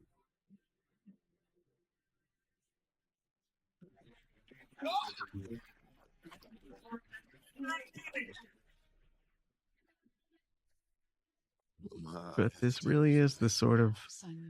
These are the words Thor has needed to hear the entire... Not just the entire movie, his entire arc across the MCU. He has been striving to fulfill an idea of himself that he inherently somehow just doesn't fit. And it's only now that he gets to be who he is. An inspiring moment here where he, sort of self-confidence, where he puts his hand out.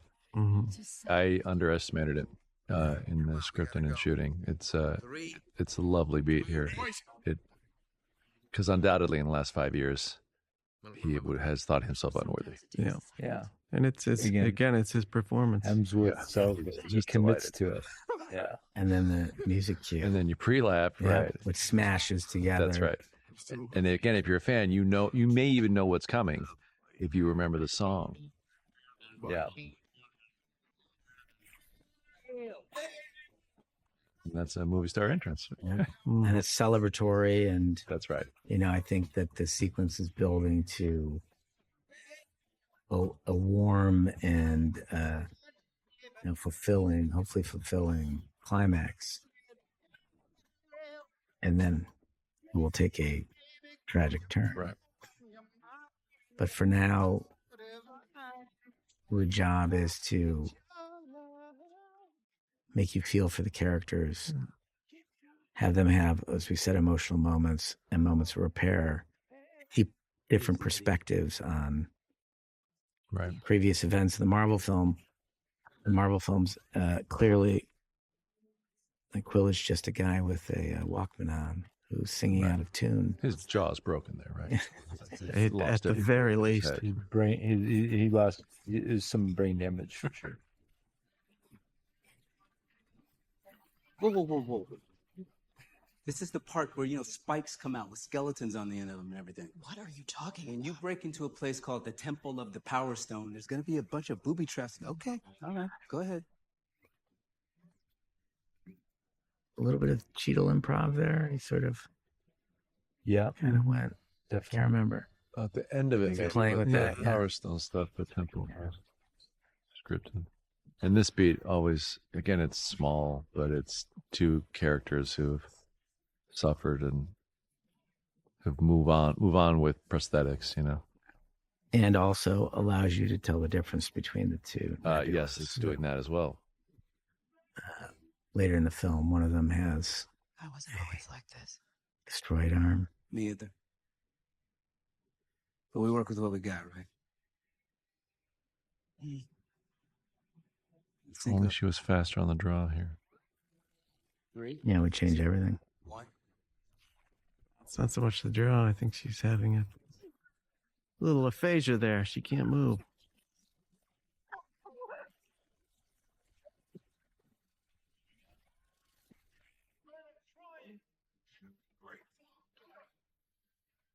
And this moment is one of my favorite moments in the movie, where Thanos gets nothing but satisfaction from seeing his head chopped off. Yeah. It's just confirmation that he is on the right track. Well, and I think that's always that, if Thanos supporters online, what is exciting to them about him as a character is his monastic dedication to his mission. And he is willing to die for the mission. I found them all. So what's great about having 21 years of backstory is that you have rich lives for your characters. And as this is just prior to Gamora wanting to escape Thanos and Guardians, you'll see that moment where he touches her hair and her eyes sort of flit away from him in semi-disgust. She drops to her knee as a way to just avoid his touch. You get a sense that the two of them are having very different reactions to this information that he is learning. Well, she also knows in the back of her head, if he gets all the stones in the future, that means he finds out where the Soul Stone is, and she is the only person who knows where the Soul Stone is. So she also placed her hand on her weapon there when Yes, I noted that. Yeah, it's a lot of juggling by both Karen and Zoe in these scenes. Yeah. And fantastic performance. I mean, just think about it as an actor going backwards in the life of your character and resetting them and having to remember where you were and in years Zoe's before. Case, I think she's got new information about her character at that moment, given that Infinity War, was sort of conceived after Guardians and Come here, Thanos knows. Thanos!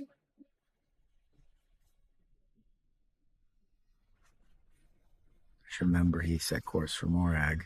Right. A few scenes ago. And this is why. Cap. Now back to New York. Sorry, buddy. We got a problem. Which might be one of the trickier cuts, I think, in this sequence, because it's been a little while. We were always going to be gone from somebody for a while. Right. And so you have to remember here, Tony got knocked down by the Hulk, and Loki made off with this. It's a bit of a funny reset.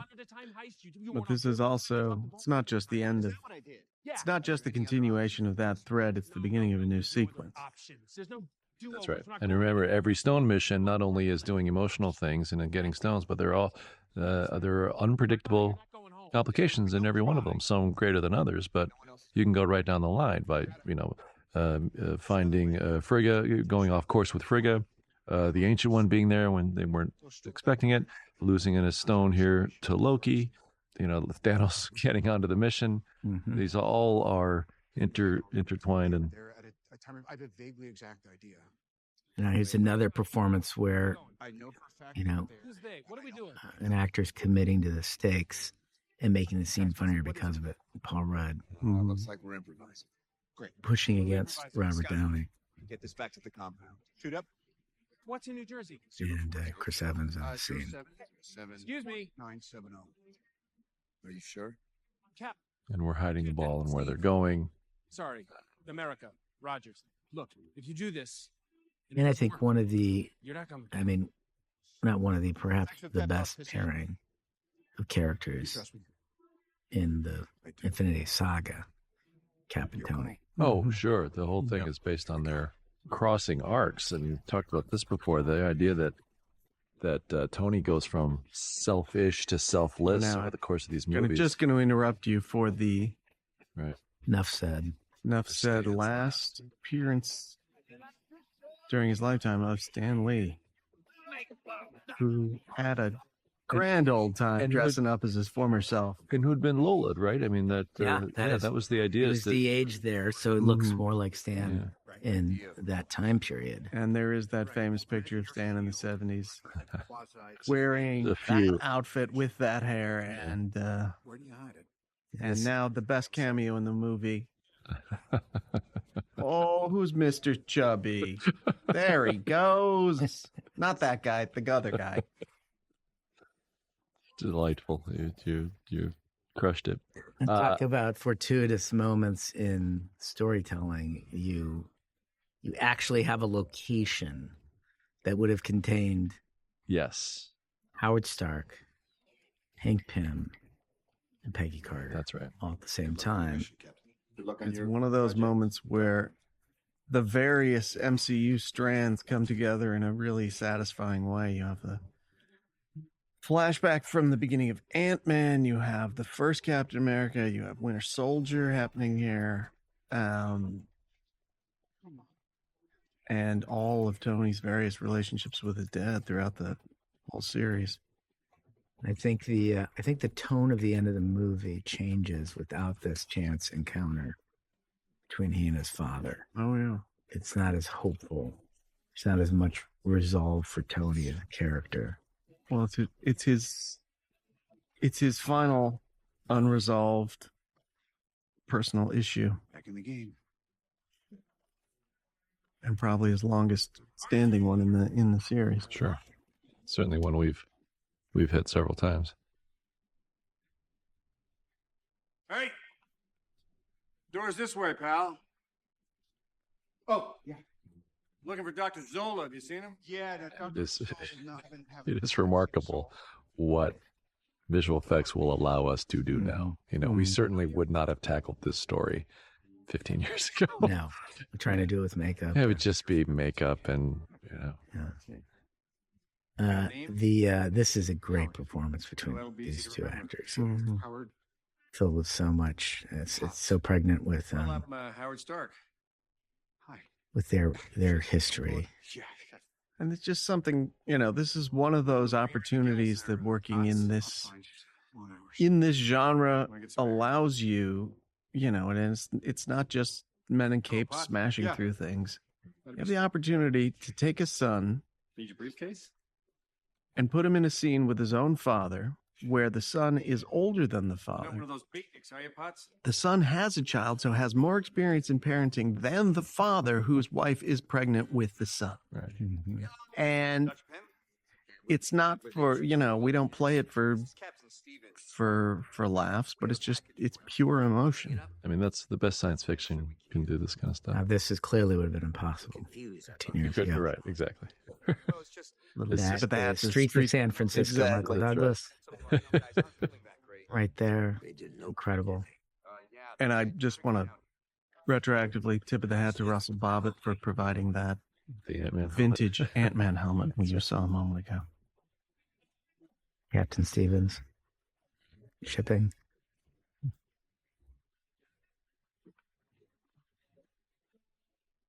Now, not only is it Howard Stark, Hank Pym, and Peggy Carter, it's a space stone, yes, and Pym particles. Yes. So turns out we needed more MacGuffins. Yes, we just said, boy, 6. Jeez, I think let's challenge ourselves. He's bringing sauerkraut just because my mom created sauerkraut when she was pregnant with me. It's the McFeely Easter egg. Yeah, it's a lot of personal touches. In the script. Think about their story. In Civil War, you see that these two have a dysfunctional relationship, and that Tony is a part of Tony's Less of a chance you turn out exactly like me. petulant personality comes from his hard-ass father, or his sort of uncaring father, or what he believes was his uncaring father. And then he sees him brutally murdered, which creates a incredible, creates incredible pain inside Tony that he cannot resolve. And I think creates the rift between he and Steve. Now he's able to go back into the past as is Steve here. Our first draft did not have this, and it would have been a shame. It's really lovely. The structure of the scene, the production design, setting up this office in such a way that he can be in shadow and she can be in light.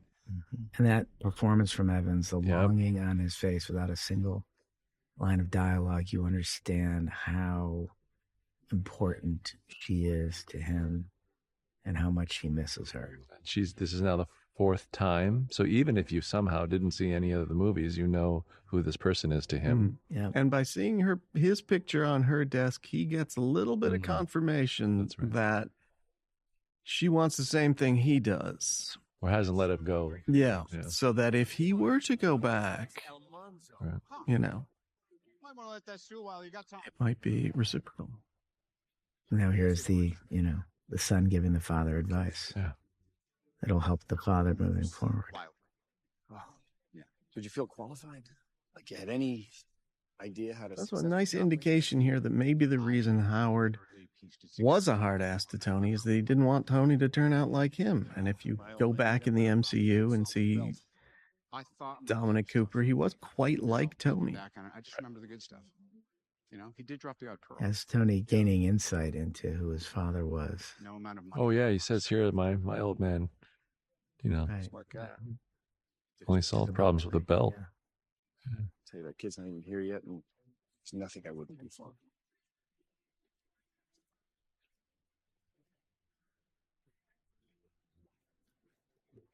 This is one of the best jokes in the movie that He leans over him. Yeah, it gets swallowed. Everything's going to be all right. By laughter here. But he Thank you. actually says, thank you for your service. And of course, James Darcy. Yes, as Jarvis. Currently the only character that's gone from television to the films from Agent Carter. And I wonder why. Because he's magnificent. That's why. It was organic, and well, it's just there's a wonderful thread between Jarvis and Jarvis, Tony naming his AI after him, and then that AI becoming Vision. This is interesting to talk about. This is a lesson we learned late. We first tried to play this, what we call it card down, where it was a mystery to the audience. We kept this from the audience, the idea that Thanos was going to use his version of Nebula to replace future Nebula. It didn't work. It was complicated and it was confusing. Our worry was that if you did it this way, the audience would be ahead of some pretty emotional moments involving bringing all the people back. This is much better. It's much stronger for Karen Gillan. Yeah. It's much cleaner and clearer to the audience what's going on. Yeah. That's enough. It also lets you sit with more of the time travel weirdness as opposed to, we were actually hiding a very strange encounter that you wouldn't ordinarily have the opportunity to have in a movie.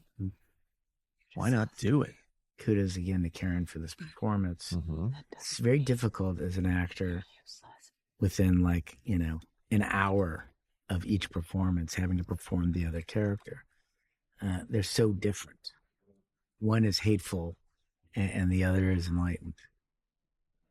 And here's Thanos gaining Pym particles.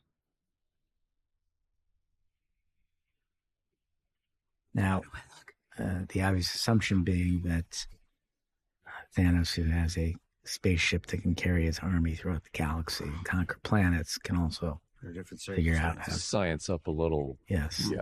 It's some Pym particles. Best not with to his, dwell on it. with his magician who can, move matter.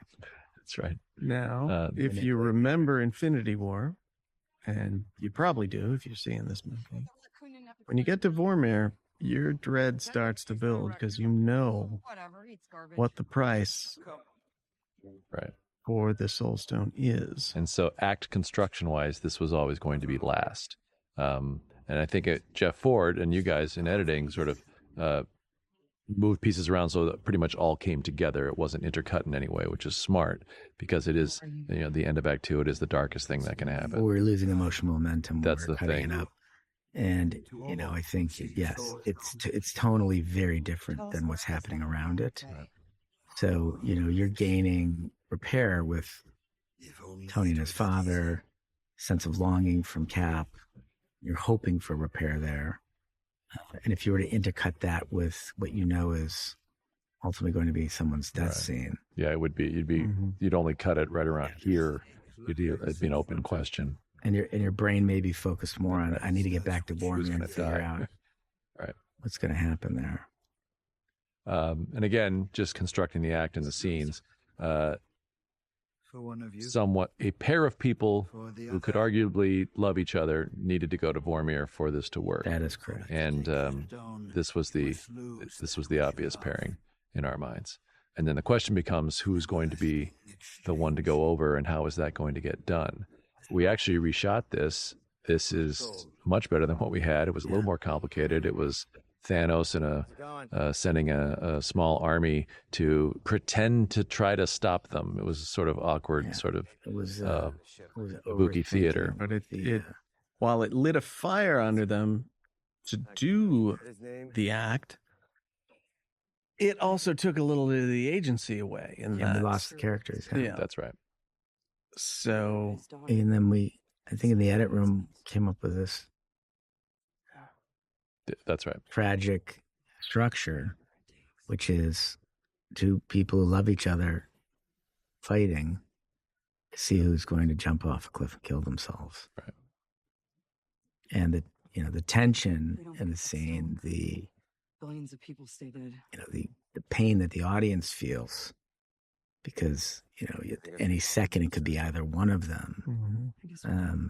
And the sense, as you said, the sense of dread that you feel only gets heightened as they go back and forth. That's right. Yeah. That's right. I'm starting to think we mean different people here, Natasha. The last 5 years I've been trying to do one thing, get to right here. That's all it's been about, bringing everybody back. You get all decent on me now. What, you think I want to do it? I'm trying to save your life, you idiot. Yeah, well, I don't want you to. But she does sum it up here. This is what she's been working toward. This is the end point for her character, and the final resolution of her arc from corrupted agent all the way to entirely selfless heroic act is to bring back the community. They have no chance to bring back half the universe unless one of them goes over this cliff and the other gets the stone. Yeah, we wanted these folks to be fighting to be the hero, right? They are both heroic. She's fighting to save her family, even though it'll cost her life. I've seen, again, we should probably talk about how, this is sort of the first major female character of the Marvel Universe. We did not make this decision lightly. She's not fighting to save Clint's family. I've seen some people say that he has a family and therefore that's not it at all. She's fighting to save her family. Yeah. And the billions who have died. Yeah. It's I think it's incredibly heroic. Well, that's the thing. I mean, death is not always a bad thing. It can be ennobling, right, and it can be spiritual, and it can be, as you said, heroic. If you sacrifice yourself for billions, would seem to be a powerful ending to your story. Mm-hmm. And for a character who has been trying to erase the red in her ledger, to use Joss's phrase, this is the final erasure. That's what the arc for all these folks is, right? That she went from guilty to erasing all this. I can't think of a better endpoint, right? No. Please no. And I understand it's sad for fans to lose characters they love, but you also have to look for the deeper meaning behind the loss. And, again, as I say, you can find inspiration and choices that they make. Again, these are heroes making heroic choices. Now, it means that she's not in the movie for the last hour, which is, of course, regretful. But we certainly, this is kind of how it had to go. The end of Act 2 is is the worst thing that can happen. And this is pretty much the worst thing that can happen. I guess it's tied with Tony towards the end. You know, But and one both of the them things dissect. that separates tonally the deaths in this movie from the non-snap deaths in Infinity War is that they are almost all the hero's choice in this movie. In fact, I think they are entirely the hero's choice in this movie, whereas Loki's death, Heimdall's death, Gamora's death, Vision's death in Infinity War were all done to them by Thanos, which is a much greater tragedy. Here you have that sort of heroic, victorious sadness. Another great performance by Renner.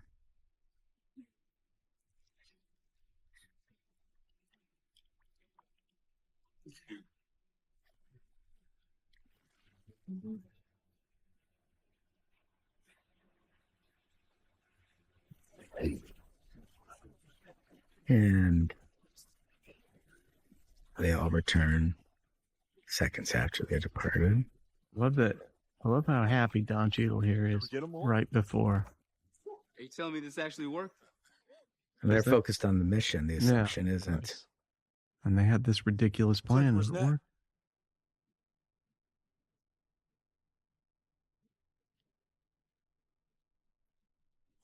It's another one of my favorite shots. Is this overhead where it's all conveyed through Hulk's body language. It's grief.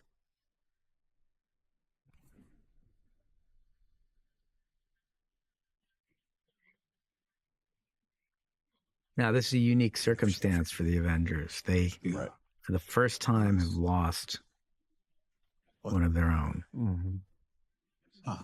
What do you just ask him a question? Yeah, no, you're acting like And a necessary conversation, given that they have just brought back magic stones to bring back people. Can't get her. Why couldn't they bring back her? Right. That is some of the fine line of the science fiction of it. We don't want people to dwell on the technicalities of stuff. We want to embrace the emotion of the scene. Red Skull very clearly says it is an everlasting exchange. Everlasting would imply that it can't be undone. Be undone. Or that's at least what the red floating guy had to say. Maybe you want to go talk to him, okay? Go grab your hammer and you go fly and you talk to him.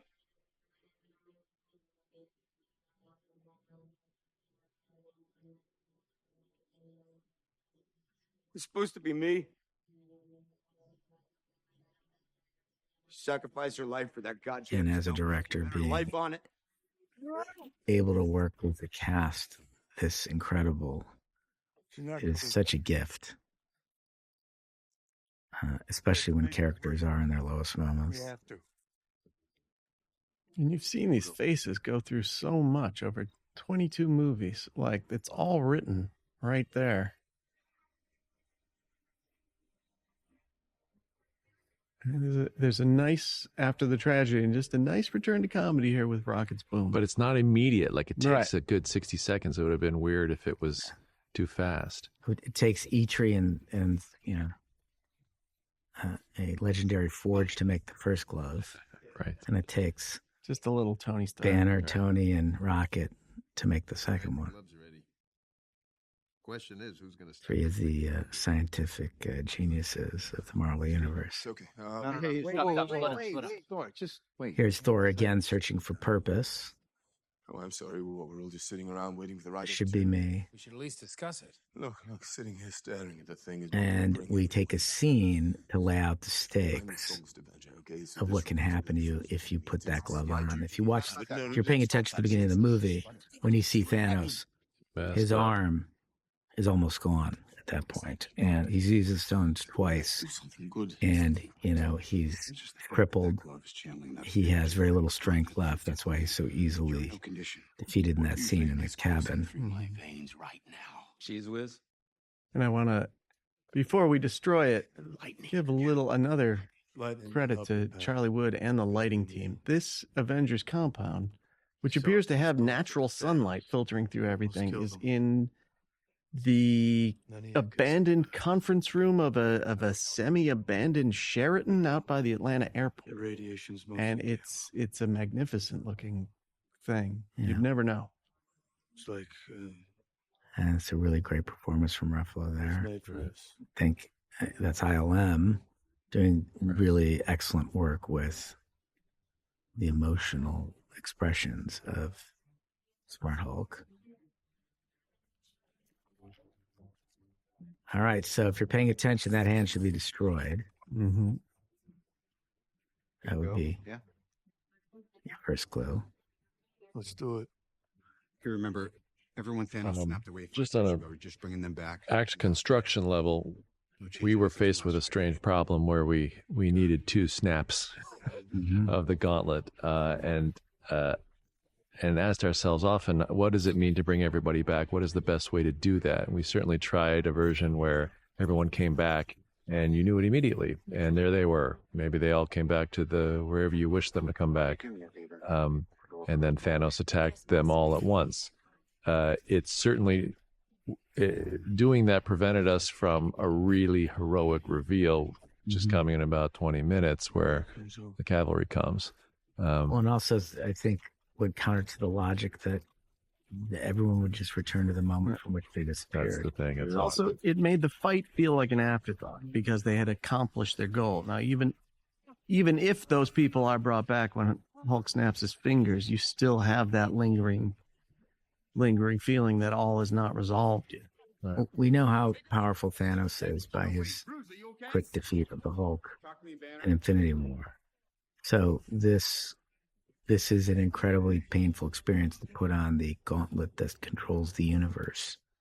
And it permanently damages, the most powerful beings and some of the most powerful creatures in these movies. And very, very few people can actually put that on. Which means if a regular human puts it on, he's a goner. That's all that's set up for the end of the movie. Also, which was set up right before he put the gauntlet on, was Tony Stark saying that everyone comes back to now. Do not erase what happened. I do not want to lose my child. Right. So you bring them back. They miss 5 years. That's the thing. I think some test audiences thought, "Oh, did we just go back 5 years?" And no, we did not. We own those 5 years. Age 5 years. The people were gone. They just were brought back to the exact moment of which they went away, but 5 years later. So Peter Parker is still a high schooler. Ned, his buddy, is still a high schooler. Because both of them had disappeared. So really the clue that it worked is, I suppose a few extra birds outside, but mostly because Clint's wife calls him on the phone. Yeah. Her cell service still active. It's almost a ghost story in a way. It's a very haunting moment. Someone that you've lost for 5 years suddenly is calling you on the phone. And again, wouldn't work as well if you hadn't seen her in this movie 2 hours ago. Honey. Guys. Now this was, this took I think the most thought of anything in the script, right? It was the moment at which Hulk snapped his fingers. You get back what you lost. Could argue that is the end of the movie. You prepared it. Clearly can't be the end of the film, right? Because the villain is onto the story. Right. So what could happen in that moment? And this took we certainly had a lot of a month or two to figure out. Yeah. How would his return? What form would it take? How would it complicate? And I think the other thing that we are always mindful of is splitting characters up into smaller groups so that real moments can happen between the characters. I remember this. Yeah. So, I think we're all sitting around talking about, well, all right, he snaps his fingers and then what? What if the compound exploded? What if they were put on their heels immediately? And the audience forgets that those characters are back. Oh, I think they do. I mean, I think a lot of audience members, because we're going to have dire consequences here for a good 20 minutes before Cap's all alone on that battlefield. And that explosion allowed us to break up the characters again. Some people fell through the floor, some didn't. It means that the MacGuffins are now in play. Mhm. I will also with the gauntlet. Yeah. I will remind you that there was another version I'm here. where Thanos opened up a large portal on the battlefield where it became evident that in his own time frame he had come to Earth. Right. And he walked up to them. Yes. And tossed 2012 Captain America's head on the floor. Well, we tried some It things. seemed like it was never gonna make it, but it was a shocking moment. For a movie that began with essentially Thanos' head on the floor, it was a shocking reverse. But perhaps a bridge too far. We remember these guys. Outriders.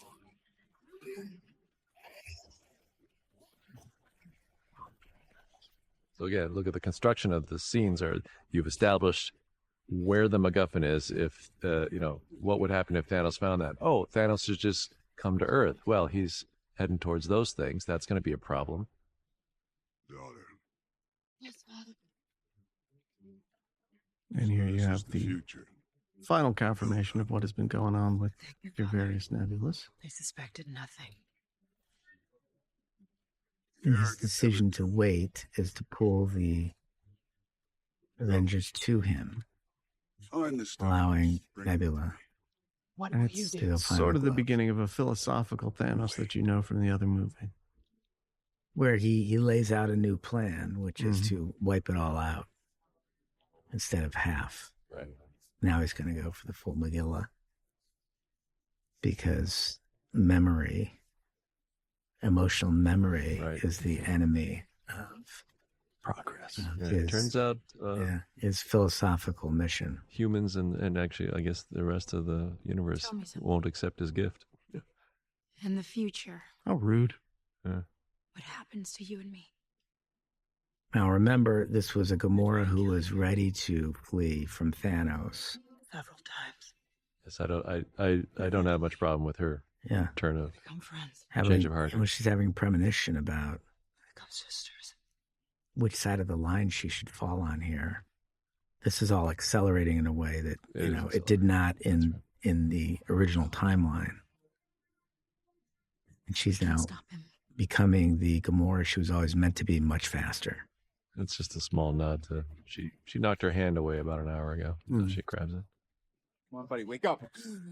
That's my Coming up is another one of my favorite moments with these three characters lined up on a cliff overlooking Thanos. intends to mess back.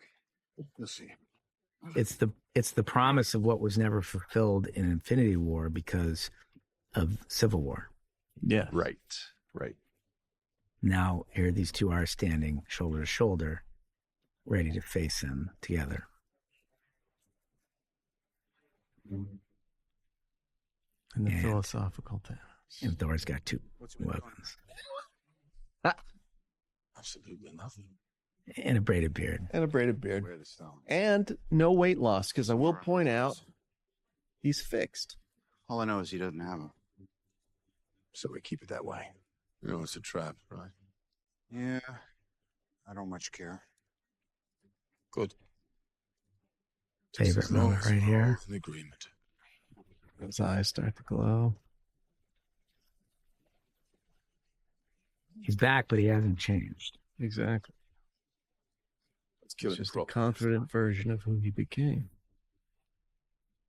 It's worth it. And now the Old West showdown. Right.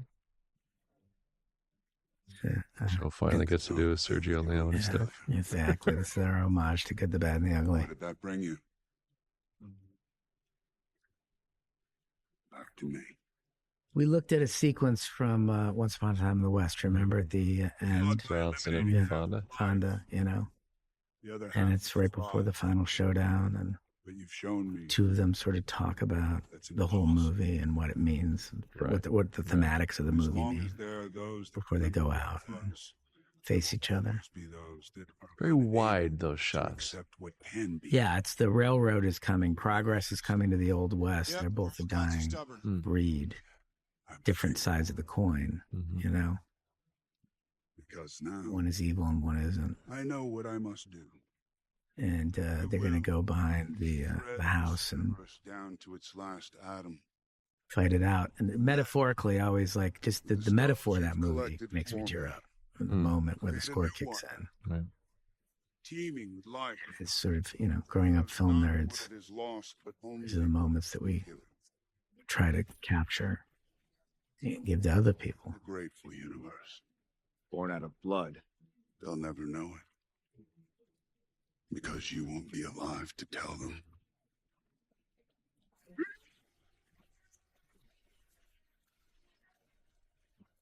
I remember when this might seem like a big battle in a movie. 3 superheroes beating up one big super guy. Sounds like the climax. And there's a moment inspired by those comics. Yeah, he holds up a mountain. Yeah.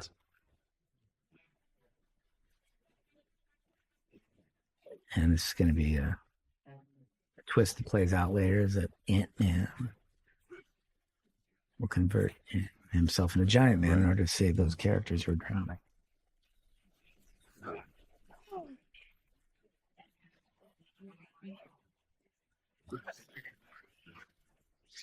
Coming up on another conclusion of an arc, in a way, where Nebula gets to face her old self. And sadly, can't convince herself to come around. And what's interesting too, and we haven't talked about this before, is that Clint obviously assumes the identity of Ronin as a way to distance himself from what he is doing. What? When he is going around the world, Meaning he could not punishing do that as Hawkeye. Yes. Yeah. Right. He assumes a new identity. And I would argue that as the movie progresses, that those two identities start to merge, and he's Ronin and Hawkeye. I suppose he's Ronin in that he just slashed those Outriders in half there. Yeah, and he's got the bow and the sword. Yeah, fair enough. So each of these characters have grown, and they've gone, whatever journey they went on over the course of those 4 years has remained with them. Right. Right. I am interested in Clint Barton going forward, given what he's done in the last 5 years. Overly complicated. Right. Yeah. That said, what we probably ought to be addressing here is one woman not seeing her future or not accepting what she could be. Mm-hmm. Well, which is something really fun that you can play with time travel, is that, the two versions of herself, when you make different choices, you can go back in your life and say, so many moments had I made a different choice. Right. Oh, and again, remember, you can only make those due to experience, and if you haven't had the experience, those are just daughters that have been abused by Thanos. She can't see, any sort past him. Yes. Yeah. Stockholm syndrome. Here we are setting up the world's greatest moment in cinema. Another favorite moment. This was fantastic when we were in the Village Theater on that Thursday night on opening night. And people were jumping out of their seats. And that, as a filmmaker, there's no prouder moment where you're seeing an audience react so viscerally to a story. And there's just so much in this movie of what you've always wanted. And, people can call that fan service. There are so many fans of these movies that it's impossible to say that that's a minority. Well, it's storytelling. These are moments that have been set up throughout 21 films. They're being paid off. And it's just a primal satisfaction. I would argue that fan service does not have setup. All of this stuff. Oh, right. Sure. I get you. No, if it's on the arc of a character, you're honoring what has come before. That's right. Maybe you call it fan service if you don't understand that point. Yeah, if you haven't been paying attention and have like a sensitivity to the natural conclusion of storytelling in all the films. That's right. Sure. That's right. Now, he really knows how to use this thing. Yeah. Oh, it's a hammer. How hard can it be? Oh, he's driven the shield. He's driven the nail before. Well, we learn in Civil War that Cap is one of the most expert fighters. It's true. Right? When Friday tells Tony that he can't beat Cap hand to hand. Now we get to see what a powered up Cap looks like against Thanos. And he almost takes him. You can also see that while vibranium is the strongest substance on Earth, whatever Thanos' straight razor there is made out of is strong. Well, Thanos clearly knew Vitri. That's true enough. It's true. He make him a helicopter blade. And now all my years we approach possibly the biggest moment of satisfaction in the entire movie. Which brings back a line originally from the very first scene of Winter Soldier. And paying off. I'm about to do to your stubborn. What I love about this scene is it is so reflective of what you can do with serialized storytelling in the way that Marvel is using it. The grand experiment of serialized storytelling, this mosaic. And these movies coming out over certain periods of time that are not so far apart that you've lost an emotional connection to what happened previously. And people, fans of the movie, being in anguish for a year is what allows this moment to have such an impact when it happens. There are no plot turns without emotion. 2 years might have dissipated it. 6 months might have not been enough. And so I think that just temporally, the spacing of these films are a huge part of how the narrative affects you. And that's what I think, why this is an experiment, why it's so interesting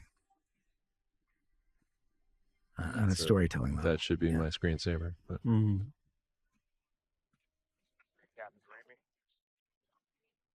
There's also just something wonderful that, Cap has always been willing to go it alone. And to find out he doesn't have to is kind of wonderful. On your left.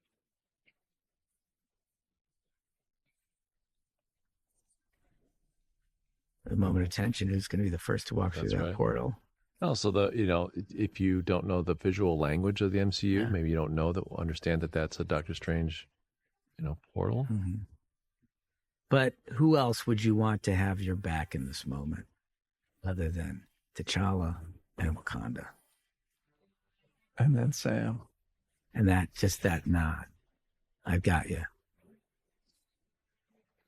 And this always meant to be a super powerful scene didn't really come together until Alan Silvestri's.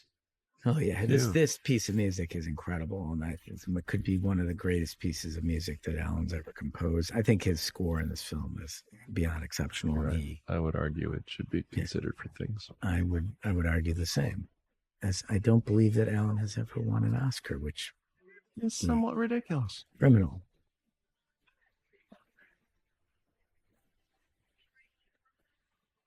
When score can achieve a level of storytelling, it is transcendent. He is helping us tell the story here. Yes. And he's connecting so many different things all at once. It's staggering what he's doing. It's really only someone of Alan's skill could have pulled this off. And I would argue, maybe one other composer, very few. Film composer on the planet who's of Alan's skill level.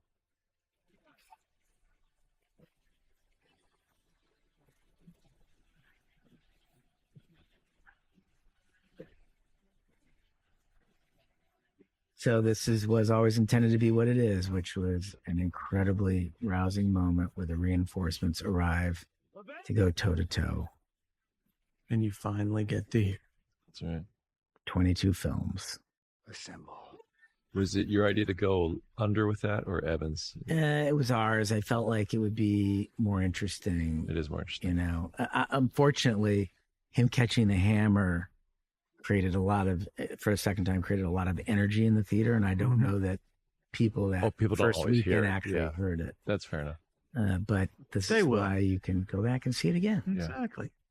Is that A lot of information in the movie that you can discover. Yeah, a it's little more every overwhelming time. when you first watch it. It's sort of, it's part of the reason it's getting a lot of repeat business. But again, it's one of the joys of, well, this is the kind of thing we've referred to in the past as a splash panel from the comics. And those things you can't take in all at once. That's you right. have to sit with it for a little while and find your characters. Another reason it's getting a lot of repeat business is Tony and Pepper. Scott Lang punching a Leviathan in the face. Give me that. You have the little one. A call back to Infinity War between Cap and Thor on the battlefield. Right. Relationship the two of them have.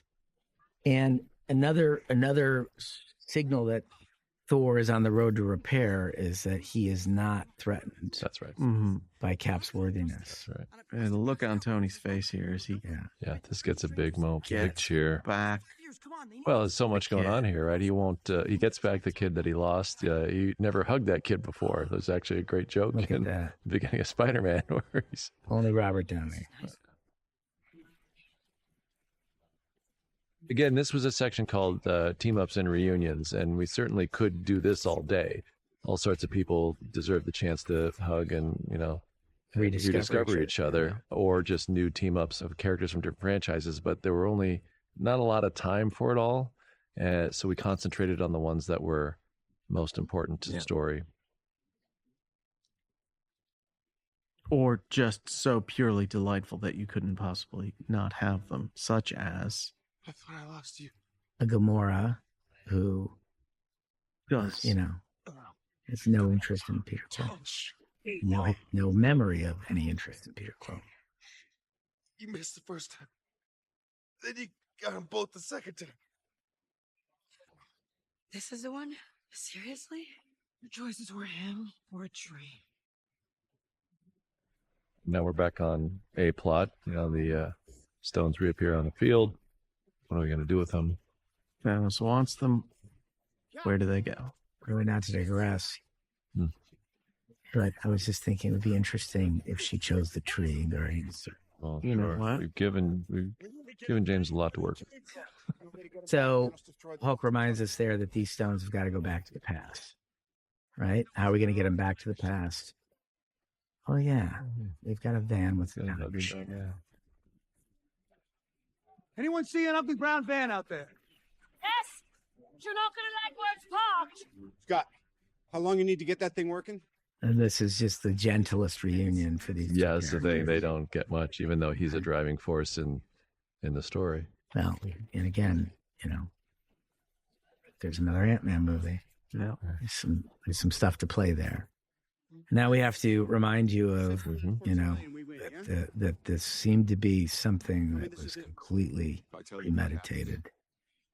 There's a plan here in play from Doctor Strange that started in Infinity War.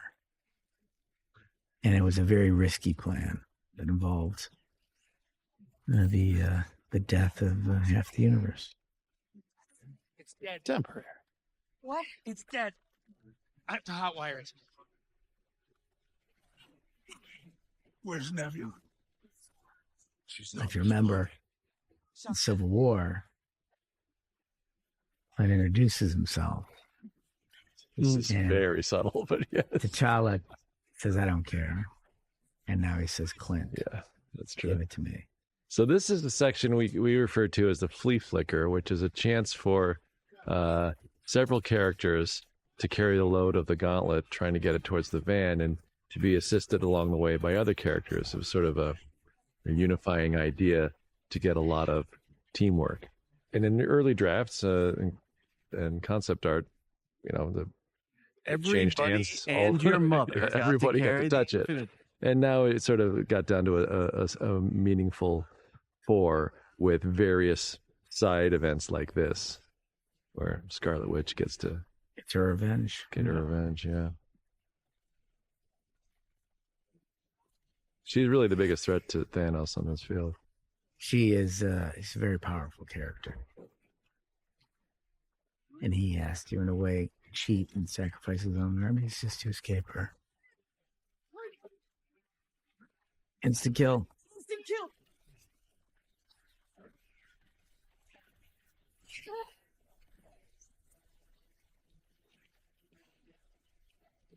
Wanda's powers have a lot to do with her internal life. Mm-hmm. And there's a growth to the powers based on the growth of her internal life and her ability to harness them. And the emotion and pain caused by Vision's death has accelerated that growth of power. And now here Thanos is destroying everyone on the battlefield, including his own army, just to escape. These action set pieces are all about sort of action and reaction and logical choices by characters. It takes a long time to make sure that they seem seamless, but it's a lot of work by a lot of people. Yeah, gradually making order out of chaos. The intention of the sequence is to put them against the ropes and make you believe that they're done for, unless something dramatic were to happen. And it's a technique that we have used before. It's the dramatic entrance or return of a hero who can change the course of the battle. Right. In Infinity War, it was Thor and Wakanda. And here it is none other than Captain Marvel.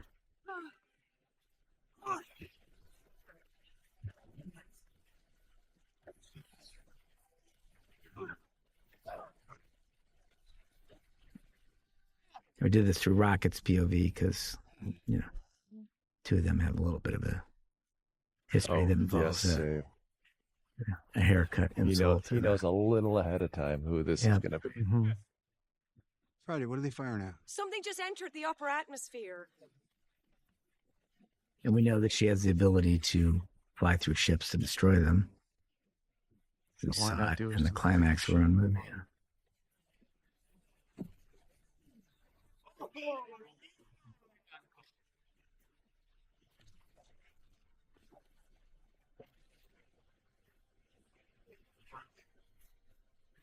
This is, of course, very sad for Thanos because that's not just his ship, that's his home. Sank my bed. Poor guy. All his stuff was on there. And again, I have to really give kudos to our VFX team. There's a lot. 6,000 shots between Infinity War and Endgame. With groundbreaking VFX. Yeah. I mean, just stunning work. And at no point do you go like, You got something for me? you're never taken out. You never go, this isn't real. No, this entire thing is real. How are you gonna get us through all this? And this was just a chance to, She's got help. show off another amazing aspect of the Marvel roster. And there are just so many great female characters that we just wanted to have the fun of putting them all together for once. And it's, much like Cap catching the hammer, it's one of those moments that just sort of gets you viscerally.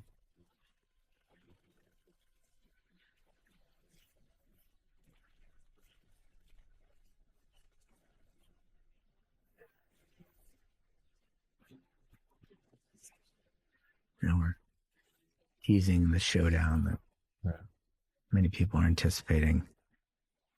Marvel versus Thanos. He makes a desperate move, destroys the time machine. Now, what recourse do the heroes have? This was always the idea that there was going to be a scrum for the gauntlet at the end.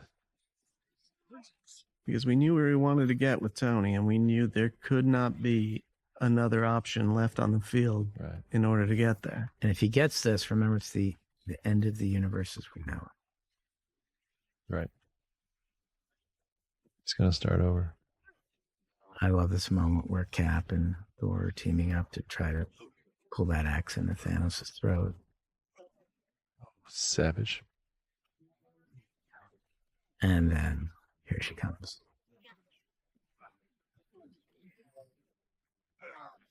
I mean, that's part of who Thanos is. He He is this sort of gladiator fighter. He's a savage who's gone through the universe murdering the best heroes of every planet for 1,000 years.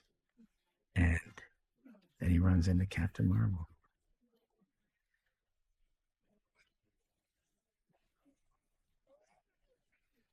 I think you get to see a little bit of his true colors in this act. He cheats twice. Right.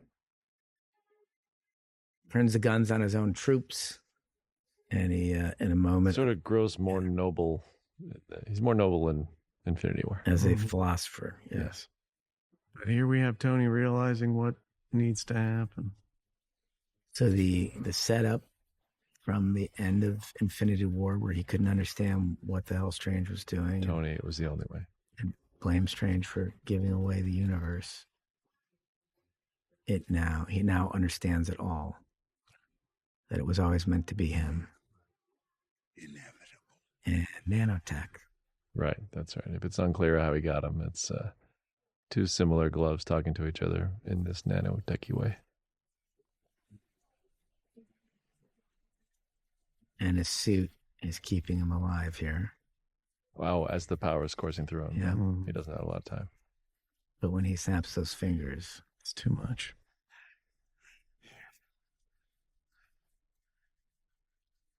That was a late addition and the last shot of the entire film in reshoots. I Am Iron Man. The very last shot that we did in January of 19 on a soundstage at Raleigh Studios, adjacent to the soundstage where Robert Downey originally tested. That's right. It was Raleigh Studios where he tested for Iron Man. That's right. 12 years before. So talk about symmetry and things coming full circle. So it was a very emotional moment for Robert, for all of us. Mm.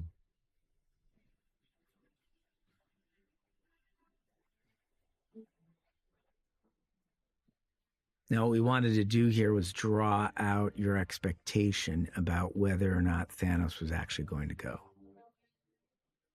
And this is a replication of his moment from the end of the last film. Mm-hmm. You mean sitting on his porch? Exactly. Yes. He walks over to a stone and sits and has a very different reaction. Right. To defeat. Mr. Stark, I don't feel so good. Again, we draw it out considerably. Now, you've forgotten Tony until this moment. Right. This probably took the most conversation and thought was what he would look like in this moment. It's got to be by degrees, though, right? You knew that he was going to look pretty messed up. That was For help the sure. story. And it was really, but look, his face is half destroyed. It makes it exceedingly tragic death, you know. And if it's too far, you can't look at it. If too far, you can't look at it. If it's not enough, then you don't feel it. You don't know why he's dying. Right? You should feel it before Peter Parker feels it. That's right. So that you're having the same reaction he's having when you're looking at Tony. You go, I don't think he's coming back from this. Right. And certainly we scripted a lot of emotion and emoting and dialogue for him, saying goodbye and people saying goodbye to him. But Robert was pretty adamant about the guy who had an answer for everything, is done. Well, he's incapacitated. It's just truthful. And again, here's Gwyneth.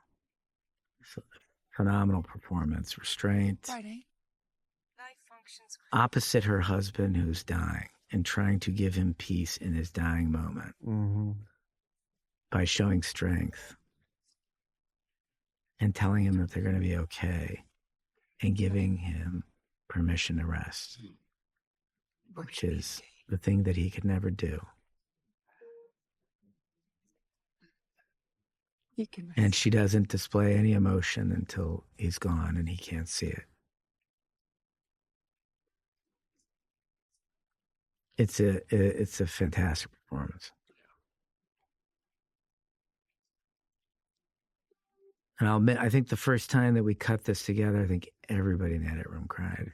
It is. I can't think of another moment like it, where a character that beloved has such a,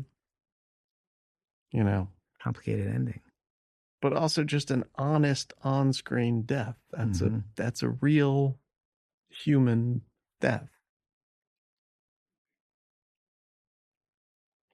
It plays out like a war film. There's no punches pulled in it. And again, that's the line we were walking with. The damage done to him was, how do you feel, watching that? Mm-hmm. It should be painful.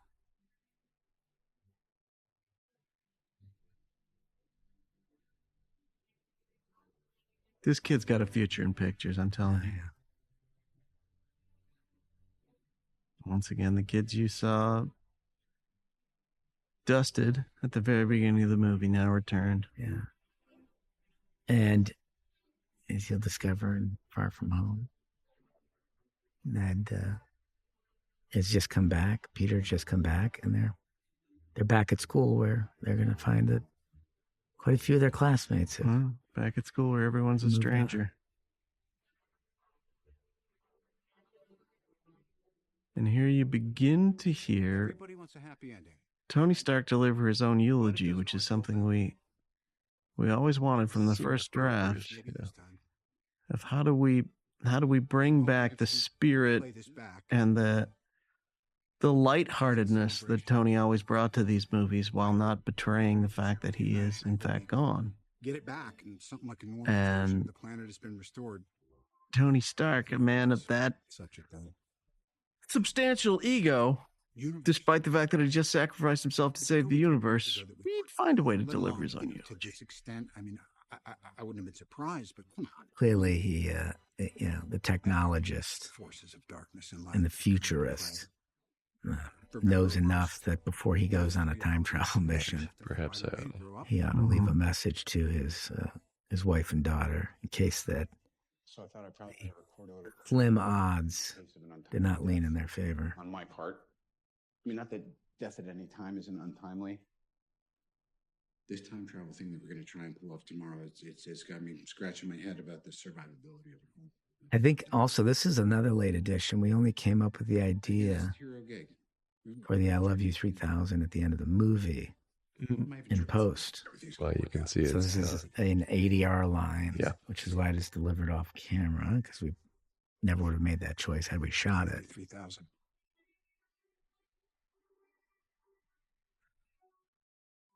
And now possibly the most complicated logistical scheduling That's shot right. in the history of cinema. Yeah, this is I've seen, you could be forgiven for thinking that this big funeral shot is stitched together.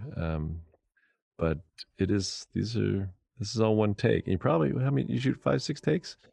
I think we rehearsed it for the entire day before we shot it with stand-ins, and so we were really prepared when we got all of them out there because we wanted to do this in the correct light. Right.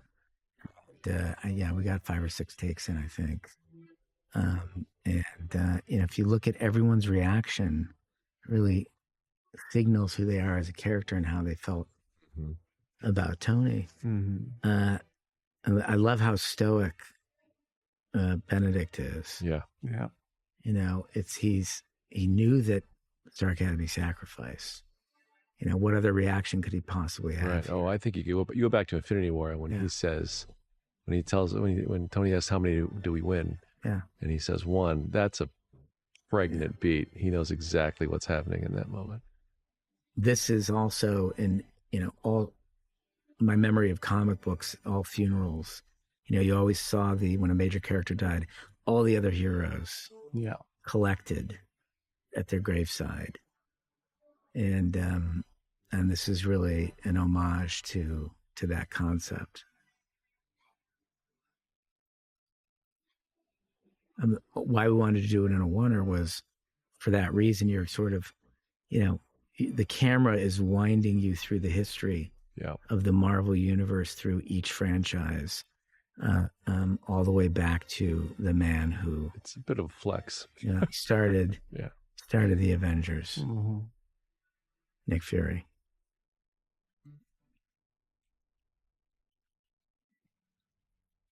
Two characters who've lost people very close to them. You know, I Now, wish there was a way. people have asked why Natasha didn't get the same amount of screen time post-death as Tony did. Well, Tony does not have another movie. True. Tony is done. And Natasha has another film. The Marvel Universe obviously does not have to move forward linearly anymore, but that character still has more screen time coming. How you doing, Squirt? And You good? given the number of movies he's directed, you forget Jon Favreau is a pretty great actor. And the man who started it all, Yeah. Right. you know, standing on the shoulders of giants. That's right. It's what another unique aspect of the narrative experiment.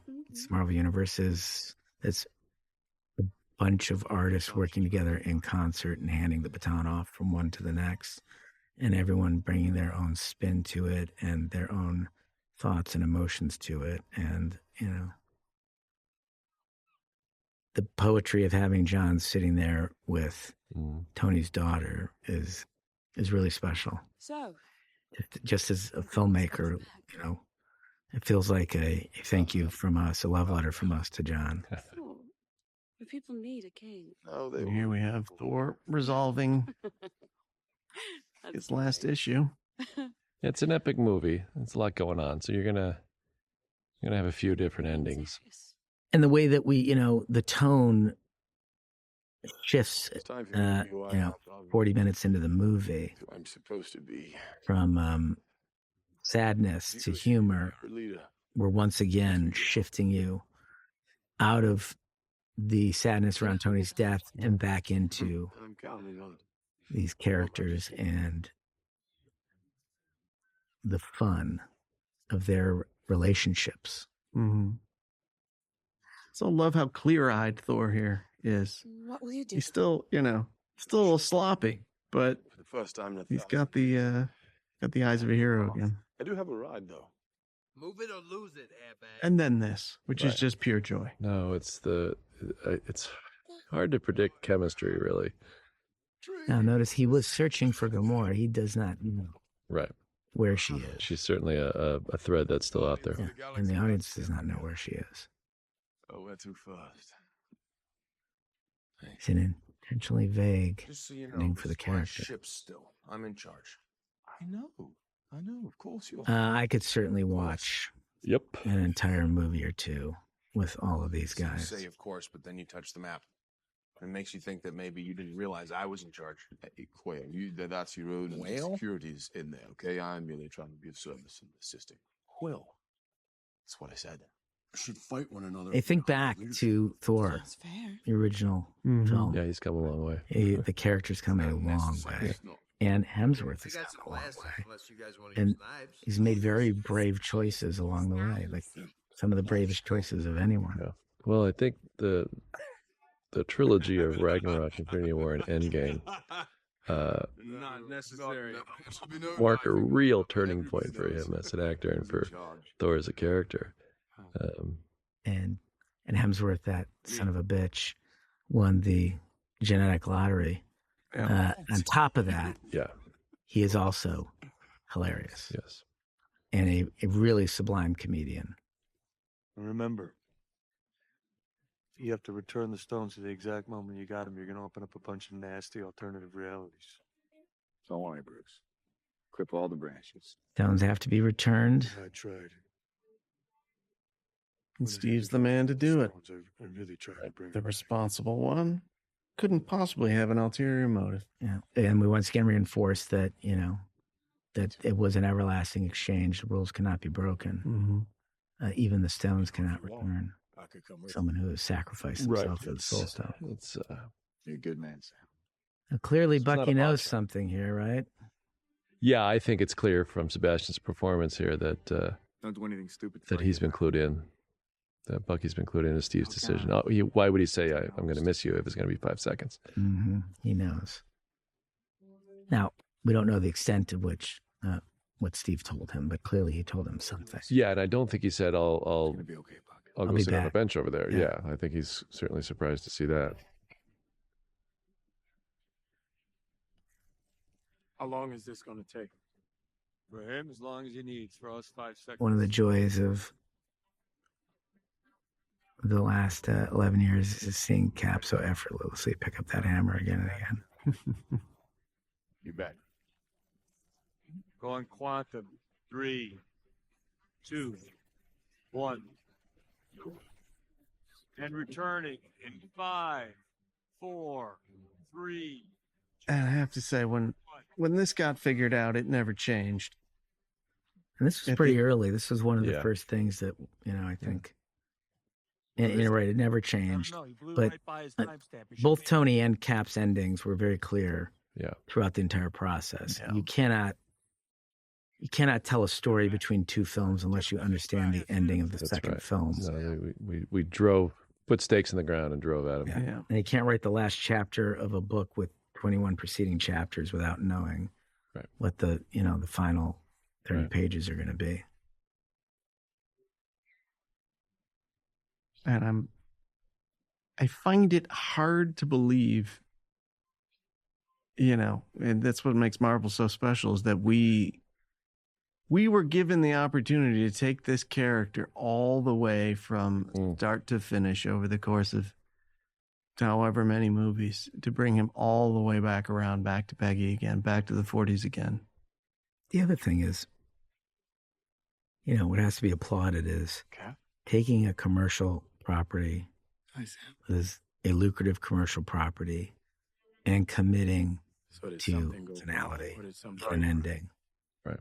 Because nothing has value unless it has an ending. Stone's back. I thought maybe I'll try some of that life Tony was telling me to get. How'd that work out for you? It was beautiful. I'm happy for you. Truly. Thank you. Only thing bumming me out is the fact I have to live in a world without Captain America. Oh. And now, a choice that for some in the outside world was up for debate. I don't think it ever really was. No. I mean, Sam represents everything Captain America is supposed to represent, which is the idea of what this country could be. And Bucky, I've said before, in a way, he represents what this country actually is, which is, a kind of murky political situation, as evidenced in Winter Soldier. And but Captain America's always represented the idea behind the country. And Sam's much closer to that. Well, it's a rich story going forward if Marvel chooses to explore it. What does it mean for this man with his own identity as as Falcon, his own hero identity, to take on another one? What does it mean for an African American man to take on the mantle of Captain America? How does he feel about that? Is he honored? Does he chafe against it? There's a lot of rich stuff to explore there. And it's the first time that, an identity is being passed from one character to another. Yeah. And you're right. Like, how does that, what is the new identity that he creates with it? That's right. How do others see it? Yeah. Yeah. No, I don't think I will. And now just the loveliest shot in cinema. Yeah. I think it should be noted. It's kind of something that's hard to notice. Like, the door is open here. This is very shortly. Yeah, this is the moment I imagine that about 10 minutes ago, he knocked on the door. She, dropped whatever she was holding. And he led to this. Again, it's interesting to talk about Cap's arc, too, just going from service to self-actualization. Yeah. Right? And then Tony going from selfish to selfless. Yes. Right? They're traveling incredible distances, these characters, over these movies. And in a way, inverted, right, arcs. They're passing. They sort of pass in the night there. But it's Tony who gives him this gift. It is Tony who tells him, right, that he needs to get a life, you know. And Tony dying gives him this gift as well. Gives him the gift as well. Yeah, Tony yeah. repairing the universe and sealing the fate of Thanos is what allows Steve to make that choice and pass the mantle on to someone else who has that hope and belief, right? As you were saying about Sam, is that, you know, Cap went on that journey, and that journey had disillusionment, and it led to him becoming an insurgent and then finding his way back again. That's right. To help complete the, you know, the original mission of these, you know, of the Infinity Saga. To complete it, like, it's got to be okay for the soldier to put down his shield and move on. Yeah, from I mean, war. you that's why you fight, so that you can end the fight. Yeah, he is a World War II soldier who has finally come home. That's right. It took a long time, but he got there. I think it can be seen as poignant. And these credits are an incredible celebration of all of the amazing people behind movies of this scale. They're truly a collaboration between hundreds of people, all doing very, very difficult work behind the scenes. And these films are not possible without them. And what's amazing is when you get to the crew credits, how long it goes on for. I mean, it's thousands of names that are, you know, thousands of people that spending hours and hours. Years. And there were people there in Atlanta and just living these two movies for at least 2 years. Now, coming up, this day. is an idea from Kevin, which is a curtain call for the original Avengers, and something that was very important to him, and I think very emotional for him. Yeah, inspired by which Star Trek it is. Yeah, I think it's Star Trek. It's whatever the last one is with the original.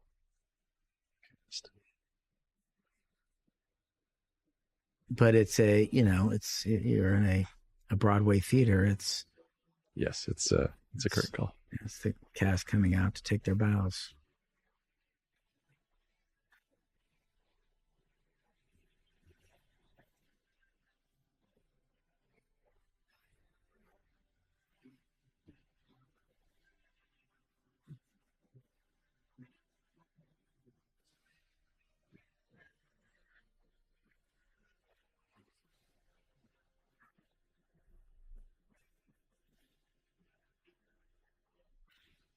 You know, what was also unique about this film is that it's the end game for the four of us. Right. We went on a 7-year journey together. Yeah, culminating in two very, very difficult movies back to back. This, again, being in that theater on a Thursday night, an opening night, got applause. Yeah. And when it got to Robert, it got a standing ovation. I guess it did. That's right. As if they were really in the room. That's right. What I remember as a kid going to Star Wars and Empire and Return of the Jedi or Indiana Jones, Close Encounters, the feeling that they left me with when I walked out of that theater, and the impatience and the wait in between every Star Wars movie. That's movie making. That's what cinema is. That's what, you know, this modern version of cave paintings, you know. We're passing stories and emotions to each other, and I think we're all exceedingly proud to have been part of this story.